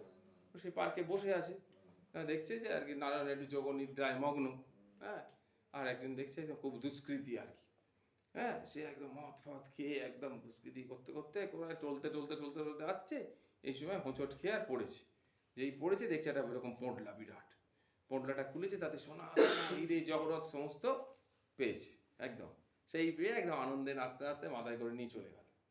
বল দেখো, ভগবানকে নাড়িয়ে দিয়ে দেখো, এ একটা দুষ্কৃতি, এটা খারাপ কাজের লোক, মদ খেয়ে এ করে গালিগালাজ করতে করতে আসছে, সে একটু হোঁচট খেয়ে দেখা গেল কি এটা বিরাট হিরি জগরতের একটা থলে পেয়ে গেল। ঠিক তার কিছুক্ষণ পরে ভগবানের নামে একদম বিভোর হয়ে আসছে, ভগবানের নামে একদম বিভোর হয়ে আসছে একদম, সে দেখতে পায়নি, ওই এক জায়গায় এসে হোঁচট খেয়ে পড়ে সঙ্গে সঙ্গে তার মাথা ফেটে গেল, একদম রক্তারক্তি কাণ্ড একদম। বলি দেখো, তোমার নাম পর্যন্ত তাকে বাঁচাতে পারলো না, হ্যাঁ, তো আবার তারপর চারদিকে লোক টোক জড়ো হয়ে তার ট্রিটমেন্ট করে তাকে কোনো রকমে ধরে বাড়ি পাঠিয়ে দিল। বলে তোমার নাম, সে অখণ্ড নাম করতে করতে আসে, নামের জন্যই তো বিভোর, তার ফলেই তো সে দেখতে পায়নি ওই খেয়ে হোঁচটটা খেয়ে পড়লো, তাহলে তুমি দেখো, তোমাকে বলেছিলাম তুমি কৃপা করো না। তখন বললে ঠিক আছে, এটা তো তুমি দৃশ্য দেখলে, আর এই দৃশ্যের পেছনে ভাবটা এবার শোনায়। সেটা কি না, ওই যে প্রথম ব্যক্তি যেখানে হিরে মণির রত্ন জহরত পেল, তার ঠিক আজকের দিনে রাজা হওয়ার কথা ছিল, আজকের দিনে তার সঞ্চিত কর্ম অনুসারে রাজা হওয়ার কথা ছিল, কিন্তু তার ক্রিয়মান কর্মটি এত অশুদ্ধ, এই যে ক্রিয়মান কর্ম, মদ খাচ্ছে, গাঁজা খাচ্ছে, কি কি খারাপ কাজ করে তার ঠিক নেই, সেই ক্রিয়মান কর্ম এত অশুদ্ধ যে তার প্রারব্ধকে অতিক্রম করে চলে গেছে, প্রারব্ধ স্তব্ধ করে দিল, যে তার রাজা হওয়ার হলো না। কিন্তু প্রারব্ধ কমতে কমতে কমতে কমতে তো একটা জায়গায় থামবে, ওই হিরে জহরত মণিমাণিক্য নিয়ে সন্তুষ্ট থাকতে হবে, করে চলেছি, সেটা এত অশুদ্ধ, এত খারাপ যে ওর এই প্রারব্ধে রাজা হওয়া ছিল সেটা আর হতে দিল না। বলো ঠিক আছে, তাহলে দ্বিতীয়জন তো ভগবত নামে বিভোর। বলে ভগবত নামে বিভোর মানে কি? ক্রিয়মান কর্মটা শুদ্ধ না অশুদ্ধ? অত্যন্ত শুদ্ধ। বলে ওর আজকের ফাঁসি হওয়ার কথা ছিল প্রারব্ধে, ওর আজকের ফাঁসি হওয়ার কথা ছিল, কিন্তু ক্রিয়মান কর্ম এত শুদ্ধ সেই ফাঁসিটা কমে কমে কমে কমে এসে মাথা পেটে গেল। তাহলে এইরকম ভাবে কিন্তু প্রারব্ধ ফলবেই, এমন নয় যে ওর ক্রিয়মান কর্ম খুব শুদ্ধ বলে প্রারব্ধ একেবারেই ফলবে না, তা না, প্রারব্ধ হবে, হ্যাঁ, নাও বলতে পারে। একটা কথা আছে খুব সুন্দর করে প্রেমানন্দজি বোঝান, এগুলো আমাদের মতো মূর্খদের জন্য খুব ভালো জিনিস। বলছে কি যে কি সুন্দর কথা, ও তো সাইন্টিফিক। বলছে তোমার পাপ জমেছে 500 গ্রাম আর তুমি ভজন করছো 200 গ্রাম, তাহলে অটোমেটিক্যালি আমার 300 গ্রাম পাপ তো থেকেই যাবে, কোনো অসুবিধা নেই। আর তোমার পাপ জমেছে 500 গ্রাম, তুমি প্রত্যহ 600 গ্রাম করে ভজন করছো, তাহলে ওই 100 গ্রাম করে পাপ পূর্ণ ভাব তোমার সঞ্চয় হচ্ছে। সে একদম গোটা পাপটাকে নষ্ট করে দেবে, ভস্মীভূত করে দেবে। প্রারব্ধ নাও বলতে পারে, সাধারণভাবে প্রারব্ধ ফলবে, এটাই স্বাভাবিক ইন জেনারেল। কিন্তু এত বেশি ভজনের প্রতাপ, সে যদি সঞ্চিত কর্মকে, যেমন আগুন কি করে, এটাকে পোড়াচ্ছে, ওটাকে পোড়াচ্ছে, সেটাকে পোড়াচ্ছে, কিন্তু পোড়ানোর পর যখন দেখছে যে আর পোড়ানোর কিছু নেই, তখন আগুন কি চুপ করে বসে থাকবে? এগিয়ে যাবে তো। সেরকম সঞ্চিত কর্ম আমার সঞ্চিত কর্মকে পুড়িয়ে দিয়েছে, আমার ক্রিয়মান কর্ম পোড়ানো হয়ে গেছে, তাহলে পড়ে রয়েছে তোমার প্রারব্ধ কর্ম, তাকেও পোড়াতে শুরু করবে। এবার তাকেও যদি পুরোটাই পুড়িয়ে দেয়, দেওয়ার যদি ক্ষমতা তার থাকে, তাহলে আমার আর কিছু প্রারব্ধ বাকি রইল। কিন্তু সেটা আমাদের এত ভজন বল হয় না, কারণ আমাদের এই জন্মান্তর ধরে বহু নাম জন্ম নাম অন্তে, এত জন্ম ধরে যে পাপ রাশি, সেগুলোকে পোড়াতে পোড়াতে পোড়াতে পোড়াতে আগুন নিঃশেষ হয়ে যায়, এরকম ব্যাপারটা।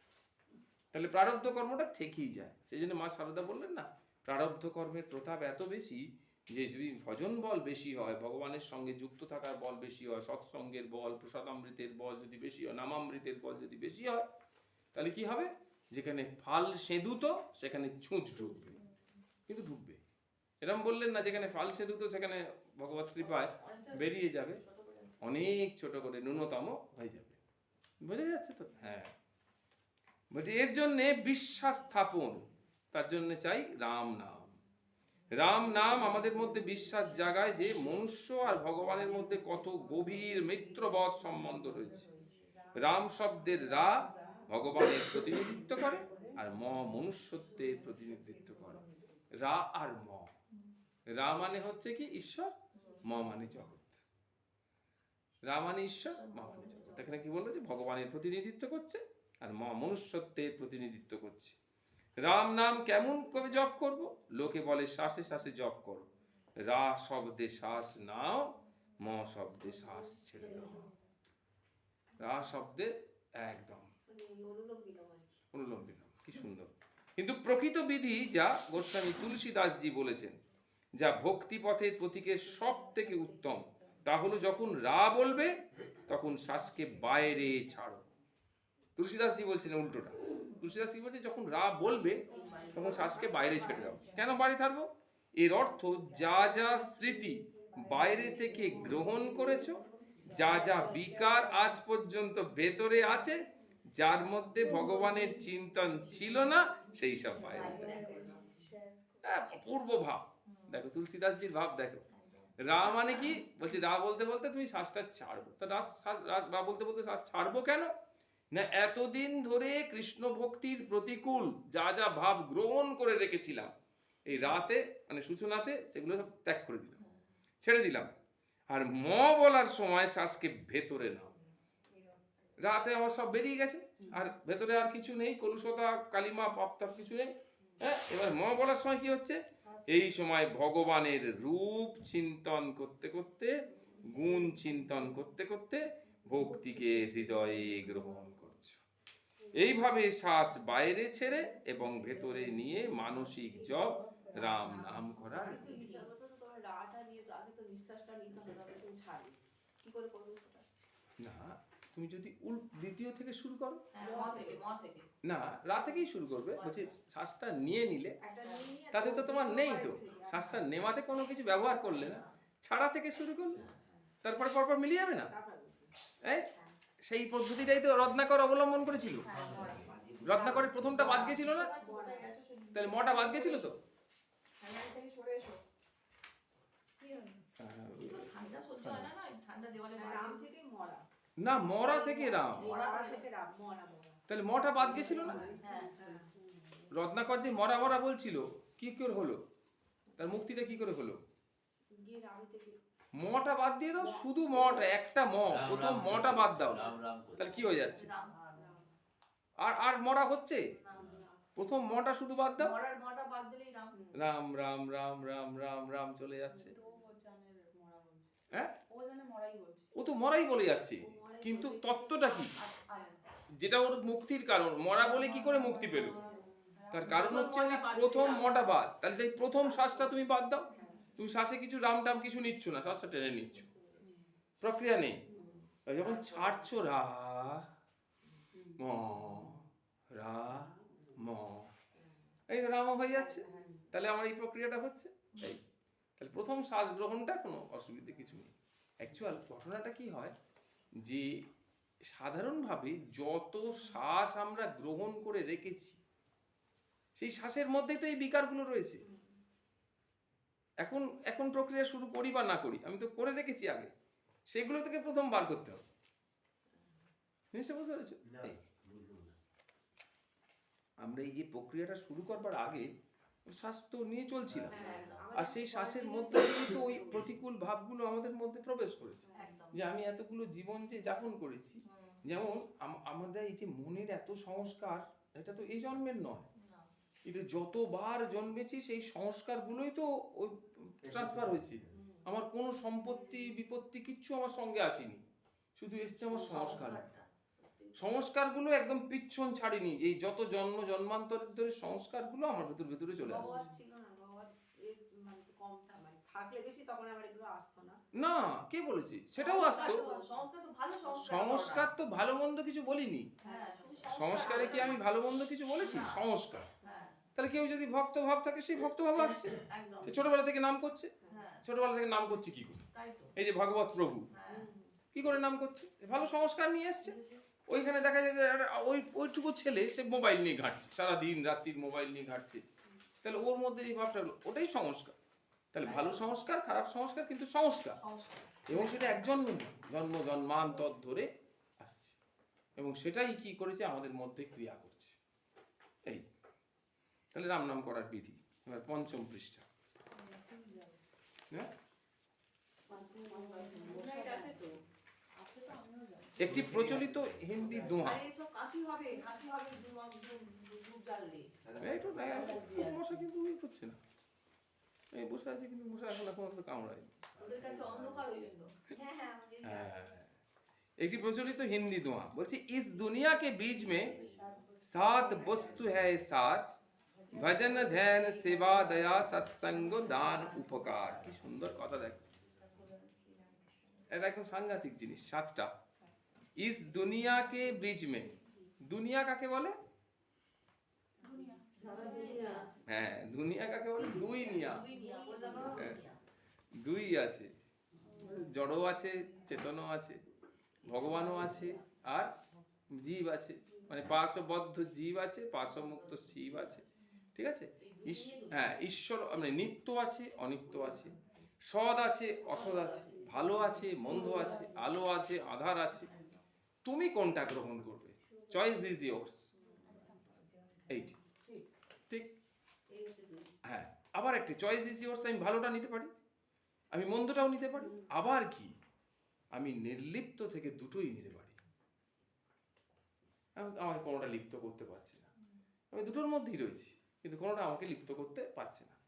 বলছি ইস দুনিয়া কে বীজ মে সাত বস্তু হ্যায় সার কেটে ভজন ধ্যান। তাহলে ভজন মানে ভগবানের ভজন, ভগবানের নাম গুণগান কীর্তন। ধ্যান মানে ভগবানের রূপ চিন্তন কনসিস্টেন্টলি। তারপরে সেবা মানে কৃষ্ণ জ্ঞানে, ভগবত জ্ঞানে সমস্ত মানুষের সেবা। দয়া অর্থাৎ তার প্রতি দয়া ভাব পোষণ। সৎসঙ্গ, দান আর উপকার, এই সাতটা জিনিস। এটা কি? সাত বস্তু হচ্ছে সার। ঠাকুর শ্রীরামকৃষ্ণ বললেন ভজন বা ভজনা প্রসঙ্গে, তিনি কি বললেন? ভক্তির মানে কি না কায়মন বাক্যে তার ভজন। তাহলে কায়মন বাক্যে ভজনাটাই হলো ভক্তি। তাহলে এটা আমরা দেখতে পেলাম যে কায়মন বাক্যে ভজনাটাই হলো ভক্তি। এবার কায়ে মনো বাক্য এই কথাটা বলেছেন, এবার ক্লারিফিকেশন করছে। কায় মানে অর্থাৎ হাতের দ্বারা তার পূজা ও সেবা, পায়ে তার স্থানে যাওয়া, কানে তার ভাগবত শোনা, নাম গুণগান কীর্তন শোনা, একদম চক্ষে তার বিগ্রহ দর্শন। এটা কি? কায় মানে শরীর দিয়ে, শরীরের অঙ্গ প্রত্যঙ্গ দিয়ে আমরা এই কাজগুলো করি, কায়ের কাজ হলো। এবার মন অর্থাৎ সর্বদা তার ধ্যান চিন্তা করা, তার লীলা স্মরণ মনন করা মন। বাক্য অর্থাৎ তার স্তব স্তুতি করা, তার নাম গুণ কীর্তন এইসব করা। কলিতে নারদীয় ভক্তি সর্বদা তার নাম কীর্তন করা। যাদের সময় নেই তারা যেন সন্ধ্যাকালে হাততালি দিয়ে এক মনে হরিবোল হরিবোল বলে তার ভজনা করে। হাততালি দিয়ে হরিনাম করে। সন্ধ্যাবেলা কেন করবে? দিনের বেলা করতে পারে। হ্যাঁ, দিনের বেলা কর্ম থাকে তো, যে কোনো সময়। সন্ধেবেলাতে সেই জন্য বলছে যোগ, যোগ হচ্ছে দুটো, একটা হচ্ছে প্রত্যুষে, একটা গোধূলিতে। হ্যাঁ এই সময় ব্রহ্ম মুহূর্ত, কিন্তু তুমি তো ব্রহ্ম মুহূর্তে তো করতে পারছো না, ব্রহ্ম মুহূর্তে সেই সময়। সেই জন্য ওই জন্য সন্ধেবেলাটা তো অ্যাভেলেবিলিটি রয়েছে, সেই ওই জন্য সন্ধেবেলাটা ওই যোগটা রয়েছে। এইবার যেটা আমরা আলোচনা করেছি শুরুতে, সেটা এবার এখন পাবো। ভাগবতে পরপর কয়েকটি শ্লোকে বর্ণনা করা হয়েছে আমাদের সমগ্র ইন্দ্রিয়গুলি যদি ভগবত বিষয়ে নিবিষ্ট না থাকে তবে তা বৃথা। সেটা কোথায় আছে?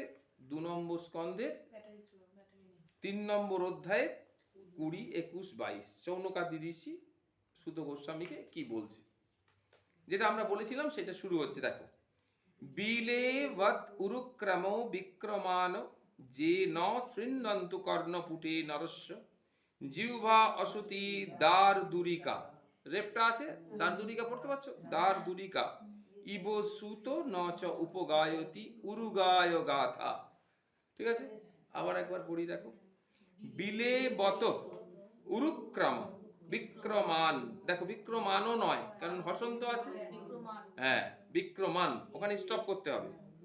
যে ন শৃণ্বত, শৃণ্বত কর্ণ শৃণ্বত, শৃণ্বন্ত নয়, দেখো শৃণ্বত কর্ণপুটে নরস্য জিহ্বা অসতি দ্বার দুরিকা।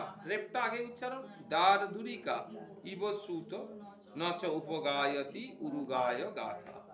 কি সুন্দর মানেটা, আমরা একটু ভাবটা জেনে নিয়েছি আগে, বুঝতে সুবিধে হবে। হে সুত কে বলছে? শৌনকাদি ঋষি সুত গোস্বামীকে বলছে। বলছে হে সুত গোস্বামী বা হে সুত, যে মানুষ হরি কথা কোনোদিন শোনে না তার কর্ণপুট কেবল ছিদ্র মাত্র। যে জিহ্বা শ্রী কৃষ্ণ লীলা কীর্তন না করে সেই জিহ্বা বেগ জিহ্বার সমান, তা না থাকাই ভালো।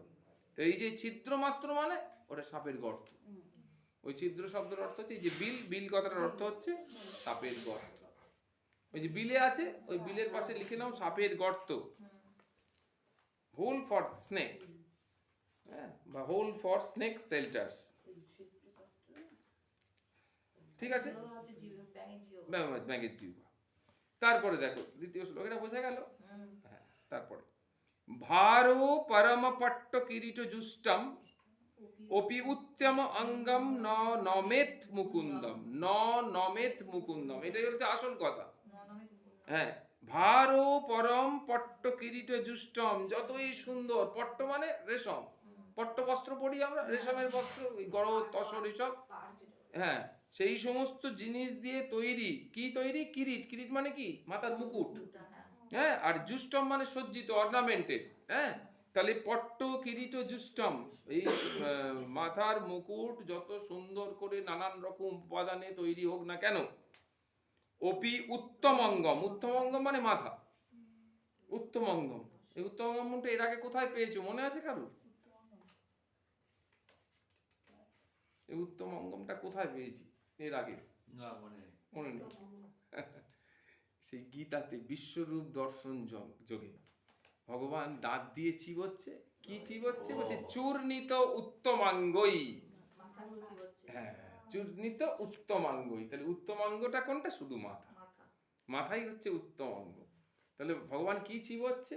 বলছে চূর্ণিতই উত্তমাঙ্গই, মাথাগুলো চিবোচ্ছে।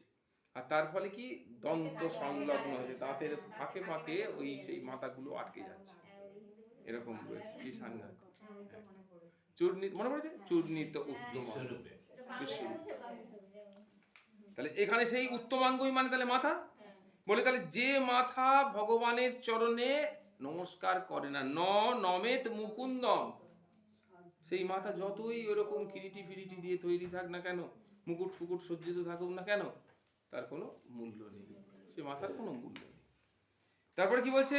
সাবৌ করৌ ন কুরুত সপরিয়াম হরে লসত কাঞ্চন কঙ্কন বা, যে হাত ভগবানের সেবা পূজা এসবের কাজে লাগে না, নমস্কার করে না, ভক্ত সেবা করে না, হ্যাঁ, সেই হাতে যা কিছুই হোক না কেন, সেই হাত মৃত হাতের মতো, তাতে কাঞ্চন হিরে টিরে সবই পরানো থাকুক না কেন, মৃতের হাত সজ্জিত হয়েছে।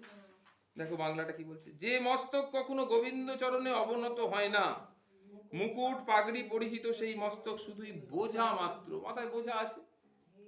হে সুত, যে হাত কখনো গোবিন্দের সেবা পুজো করে না, সেই হাত কাঞ্চন ও কঙ্কনে পরিশোভিত হলেও মৃত ব্যক্তির হাতের সমান।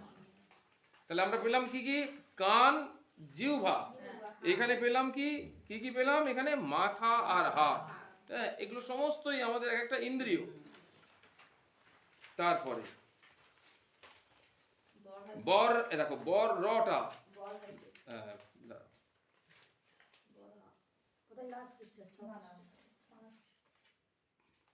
বৌদি খালি গন্ডগোল।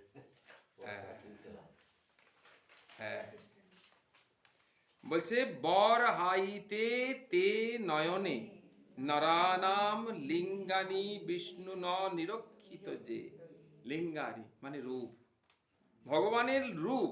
কার রূপ? বিষ্ণু। বিষ্ণু ভগবানের রূপ। ন নিরীক্ষত, যে যে নিরীক্ষণ করে না। কি দিয়ে করে না? বরহাইতে তে নয়নে নরানাম। বরহাইতে মানে কি? ময়ূরের পুচ্ছ। বরহাইতে মানে ময়ূরের পুচ্ছ। ময়ূরের পুচ্ছে যে চোখ আঁকা থাকে, সেই চোখগুলো কি দেখতে পায়? তাহলে যে চোখ ভগবান বিষ্ণুর রূপ দর্শন করে না, সেই চোখ ওই ময়ূরের পুচ্ছে থাকা চোখের মতো। বোঝা গেল? সেই চোখও চোখ, কিন্তু দেখতে পায়? দেখতে পায় না। পাদৌ নিনাম তৌ দ্রুম জন্ম ভাজৌ। দ্রুম মানে গাছ। তাদের পা দুটো হচ্ছে গাছেদের জন্মের মতো। কেন? দ্রুম মানে গাছ। আমাদের ক রকমের গাছ আছে মহাভারত বলছে? ক রকমের গাছ আছে বললে হয়তো মনে পড়বে। 2 রকমের গাছ, একটা ধর্মময় মহাদ্রুম আর একটা মন্যুময় মহাদ্রুম। ধর্মময় মহাদ্রুম ধর্মময় গাছ, আর একটা হচ্ছে মন্যুময়। মন্যুময় মানে ক্রোধময়, হিংসাময়, দুটো গাছ। হ্যাঁ, ধর্মময় মহাদ্রুমের পরিচয় কি বলছে কি, যুধিষ্ঠির ধর্মময় মহাদ্রুম, স্কন্ধ অর্জুন, ভীমসেন তস্য শাখা, মাদ্রীসুত পুষ্প ফলে সমৃদ্ধে, মূলং রাজা মূলং কৃষ্ণ ব্রহ্মণঞ্চ ব্রাহ্মণঞ্চ। কিছু বোঝা গেল? একটু একটু বলছে যুধিষ্ঠির হলেন ধর্মময় মহাদ্রুম, মহাবৃক্ষ। যুধিষ্ঠির হলেন মহাবৃক্ষ, ধর্ম ছাড়া কিছু জানে না। ধর্ম ছাড়া কিছু জানে না। তার কাণ্ডটা স্কন্ধ অর্জুন, সেই গাছের কাণ্ডটাকে অর্জুন। ভীমসেন তস্য শাখা, শাখা প্রশাখা হচ্ছে ভীমসেন, শাখা আছে ভীম। ভীমসেন। মাদ্রীসুতৌ, দুজন আছে হ্যাঁ, ওই জন্য নৌকার হলো মাদ্রীসুতৌ, পুষ্প ফলে সমৃদ্ধে। পুষ্প আর ফল হচ্ছে মাদ্রীসুত, মানে নকুল আর সহদেব। আর আসলটা কি, মূল। সেই মূলটা কে? 3 জন, কৃষ্ণ, বেদ আর ব্রাহ্মণ। ওকে। হ্যাঁ, মূলং কৃষ্ণ ব্রহ্মণঞ্চ ব্রাহ্মণঞ্চ, ব্রহ্ম আর বেদ 3টে। এটা একটা দ্রুম গেল, মহাবৃক্ষ। হ্যাঁ, আর দ্বিতীয় বৃক্ষটা কি বলছে, দুর্যোধন মন্যুময় মহাদ্রুম। দুর্যোধন হচ্ছে ক্রোধময় বৃক্ষ, হয়েছে? তাহলে দুর্যোধন মন্যুময় মহাবৃক্ষ। তারপরে কি, কর্ণ স্কন্ধ, শুকুনি তস্য শাখা, দুঃশাসন পুষ্প ফলে সমৃদ্ধে, আর মূলং রাজা ধৃতরাষ্ট্র অমনীষী। যার মধ্যে মননশীলতা নেই, ধৃতরাষ্ট্র, সেই হচ্ছে ওর মূল। তারপরে সেই মন্যুময় মহাদ্রুমটা নষ্ট হয়ে যাচ্ছে। এই মন্ত্রটা কোথায় ব্যবহার হয়? এটা কোথায় আছে? মহাভারতে। কিন্তু ব্যবহার হয় কোথায়? পিণ্ডদান যখন করা হয়, যখন পিণ্ডদান করা হয়, মাখা হয়, তখন এই মন্ত্রটা, এটাকে বলা হয় শ্রাব্য মন্ত্র। শ্রাব্য মন্ত্র এই মহাভারত পাঠ করতে হয় পিণ্ডদানের সময়, সেই জন্য এইটা বলা হয় যে দেখো তোমার জীবনের যে পরিণতি, তোমার জীবন যেখানে এই পিণ্ডদানের মাধ্যমে যে ঊর্ধ্বগতি হবে, তার আগে কিরকম কর্ম করা হয়েছে। একটা 2টো বৃক্ষ আছে, একটা ধর্মময় বৃক্ষ, একটা মন্যুময় বৃক্ষ। মন্যুময় বৃক্ষের পরিণতি কি দেখলে? বিনাশ। আর ধর্মময় বৃক্ষের পরিণতি কি? ভগবৎ স্মরণ, ভগবানই তাকে নিয়ে যাচ্ছে সঙ্গে করে। বোঝা গেল? তাহলে এই বললো, যে পা ভগবানের মন্দিরে যায় না, ভগবানকে স্মরণ করে না, একদম, যে নয়ন যুগল ভগবানের মূর্তি অবলোকন করে না, মানুষের সেই নয়ন হচ্ছে ময়ূর পুচ্ছে চিহ্নিত নয়নের মতোই নিরর্থক। চলত শক্তি সম্পন্ন মানুষ, যার পা নেই তার কথা বলেনি, কিন্তু যার পা নেই সে যাবে কি করে? যার চলৎ শক্তি আছে, তাই না? কত মানুষের, হ্যাঁ, যেখানে সেখানে ভাগবত পাঠ হয়, হ্যাঁ, কত মানুষের চলৎ শক্তি রয়েছে, ভালোভাবে হাঁটতে পারে, ভাগবত পাঠে যায় না তো। কত আসর খালি পড়ে থাকে, কত আসর, আসরের পর আসর খালি পড়ে রয়েছে।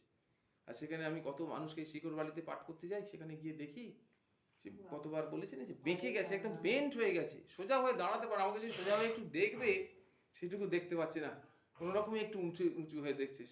প্রায় 92-93 বছর বয়স, 1.5 মাইল 2 মাইল রাস্তা হেঁটে আসছে দুপুরবেলা, ওখানে 2:30 থেকে পাঠ হয়। হ্যাঁ, তাহলে ওই 12:30 1টার সময় বেরিয়েছে, হাঁটতে হাঁটতে আসছে। কি করবেন? একটু ভাগবত শোনার জন্য। সেই গ্রামে একদম কাছাকাছি, নিয়ারেস্ট যে সমস্ত ভক্তেরা রয়েছে, ভাগবত ভক্তেরা, তারা হয়তো মাইকের শব্দব্রহ্ম এখন তো শুনতে পায় জন্য, কিন্তু ভগবত আসরে এসে ভাগবত শোনা, যে তার একটা মাহাত্ম্য, অনেকটা তফাৎ। মানে যে ভগবান আমাদের গৌর গোবিন্দ বলেছেন, মহাপ্রভু বলেছেন, ভক্ত সঙ্গে কৃষ্ণ কথা, এটা আলাদা জিনিস, এটা আলাদা মাহাত্ম্য তৈরি করে, সেটা আসতে পারছে না। তাহলে এখানে সেই কথা বলছে না, বলছে কি, চলত শক্তি সম্পন্ন মানুষের পদযুগল যদি ভগবান শ্রীহরির পূর্ণ ক্ষেত্র সমূহে পরিভ্রমণ না করে, তবে সেই পদদ্বয় বৃক্ষ মূলের মতো জড়তা প্রাপ্ত, জড় পদার্থ মাত্র। এবার আমরা যে রাম সুখদাসের সঙ্গে আরেকজনের নাম করছিলাম, পূজ্য শ্রী দয়দয়াল গোয়েনকাজি বলছে, উন্নতি কাকে বলে? শরীর পোষণের নাম উন্নতি নয়, অর্থ উপার্জনের নাম উন্নতি নয়, ভোগ করাও উন্নতি নয়, প্রকৃত সম্পদ সংগ্রহে, অর্থাৎ পরমাত্মাকে লাভ করার জন্য সময় নিয়োগ করাকেই বলা হয় উন্নতি। তাহলে পরমাত্মার জন্য সময় নিয়োগ, তাহলে ইনভেস্ট কাকে করছি? সময়টাকে ইনভেস্ট করছি, টাইম ইনভেস্টমেন্ট। যে আমার প্রত্যেকটা সময় ভগবত নিরীক্ষণের জন্য। যেমন দেবত্বের সন্ধান, এই দেবত্বের সন্ধানে পর্বগুলো বাড়িয়ে যাওয়া হচ্ছে কেন? গোবিন্দের ইচ্ছা যে আমরা সবসময় দেবত্বের সন্ধানেই রত হয়ে আছি, মানে মনের ভাবটা এরকম আর কি। হ্যাঁ, এরকম ভাবে আমরা যুক্ত হয়ে রয়েছি। তাহলে বোঝা গেল যে পরমাত্মাকে লাভ করার জন্য সময় নিয়োগ করাকেই বলা হয় উন্নতি। তাহলে এছাড়া আর বাকি যেগুলো উন্নতিগুলো সব অনিত্য। উন্নতি হচ্ছে না তা নয়, উন্নতি তো হচ্ছে, কিন্তু সেটা জাগতিক, সেটা নিত্য নয়, চিরকাল থাকবে না। এই স্বামী রামসুখদাসজি বলছেন সাধনার ক্রমবিকাশ সম্পর্কে, কি সুন্দর দেখো।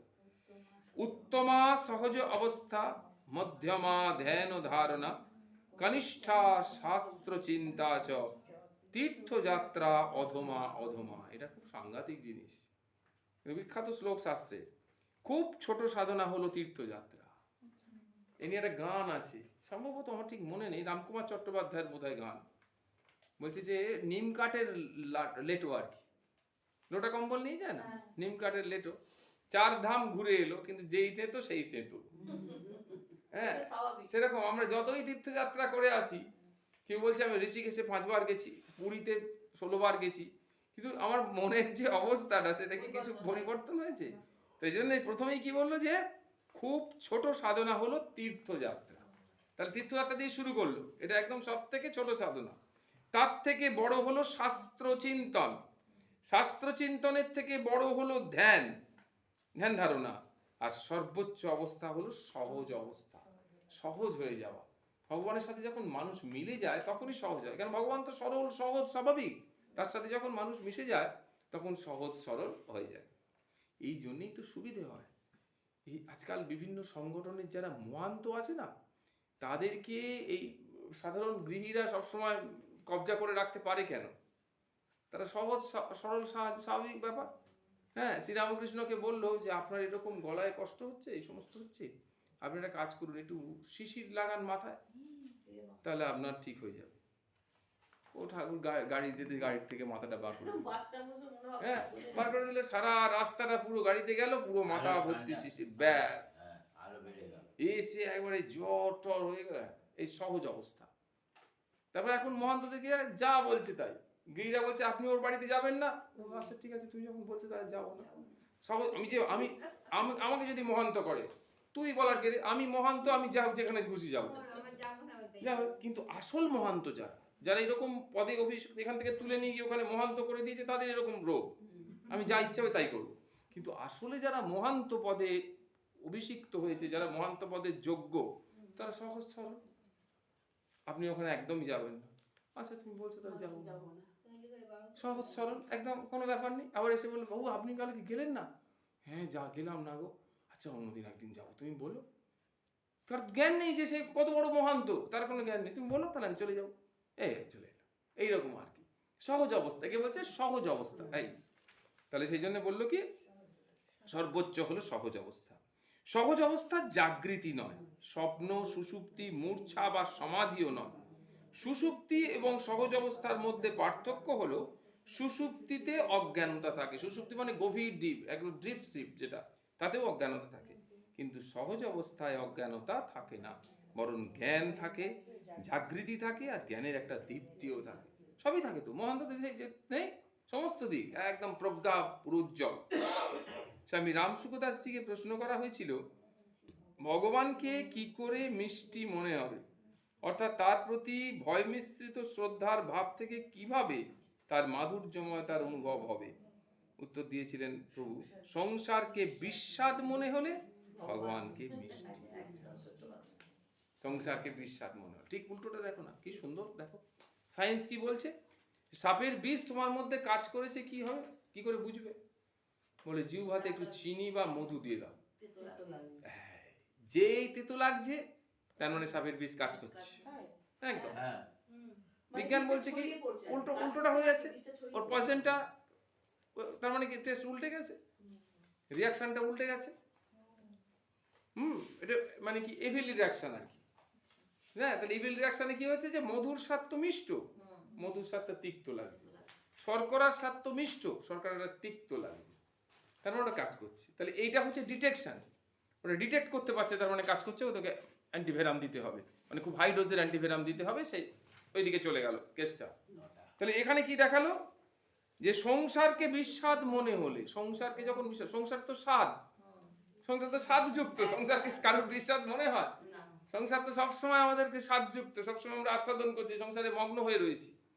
সেই সংসারকে যখন আমার বিস্বাদ মনে হচ্ছে, তার মানে এখানে বিষটা না, অমৃতের অ্যাকশন করছে। তাহলে অমৃতের অ্যাকশন বুঝবো কি করে?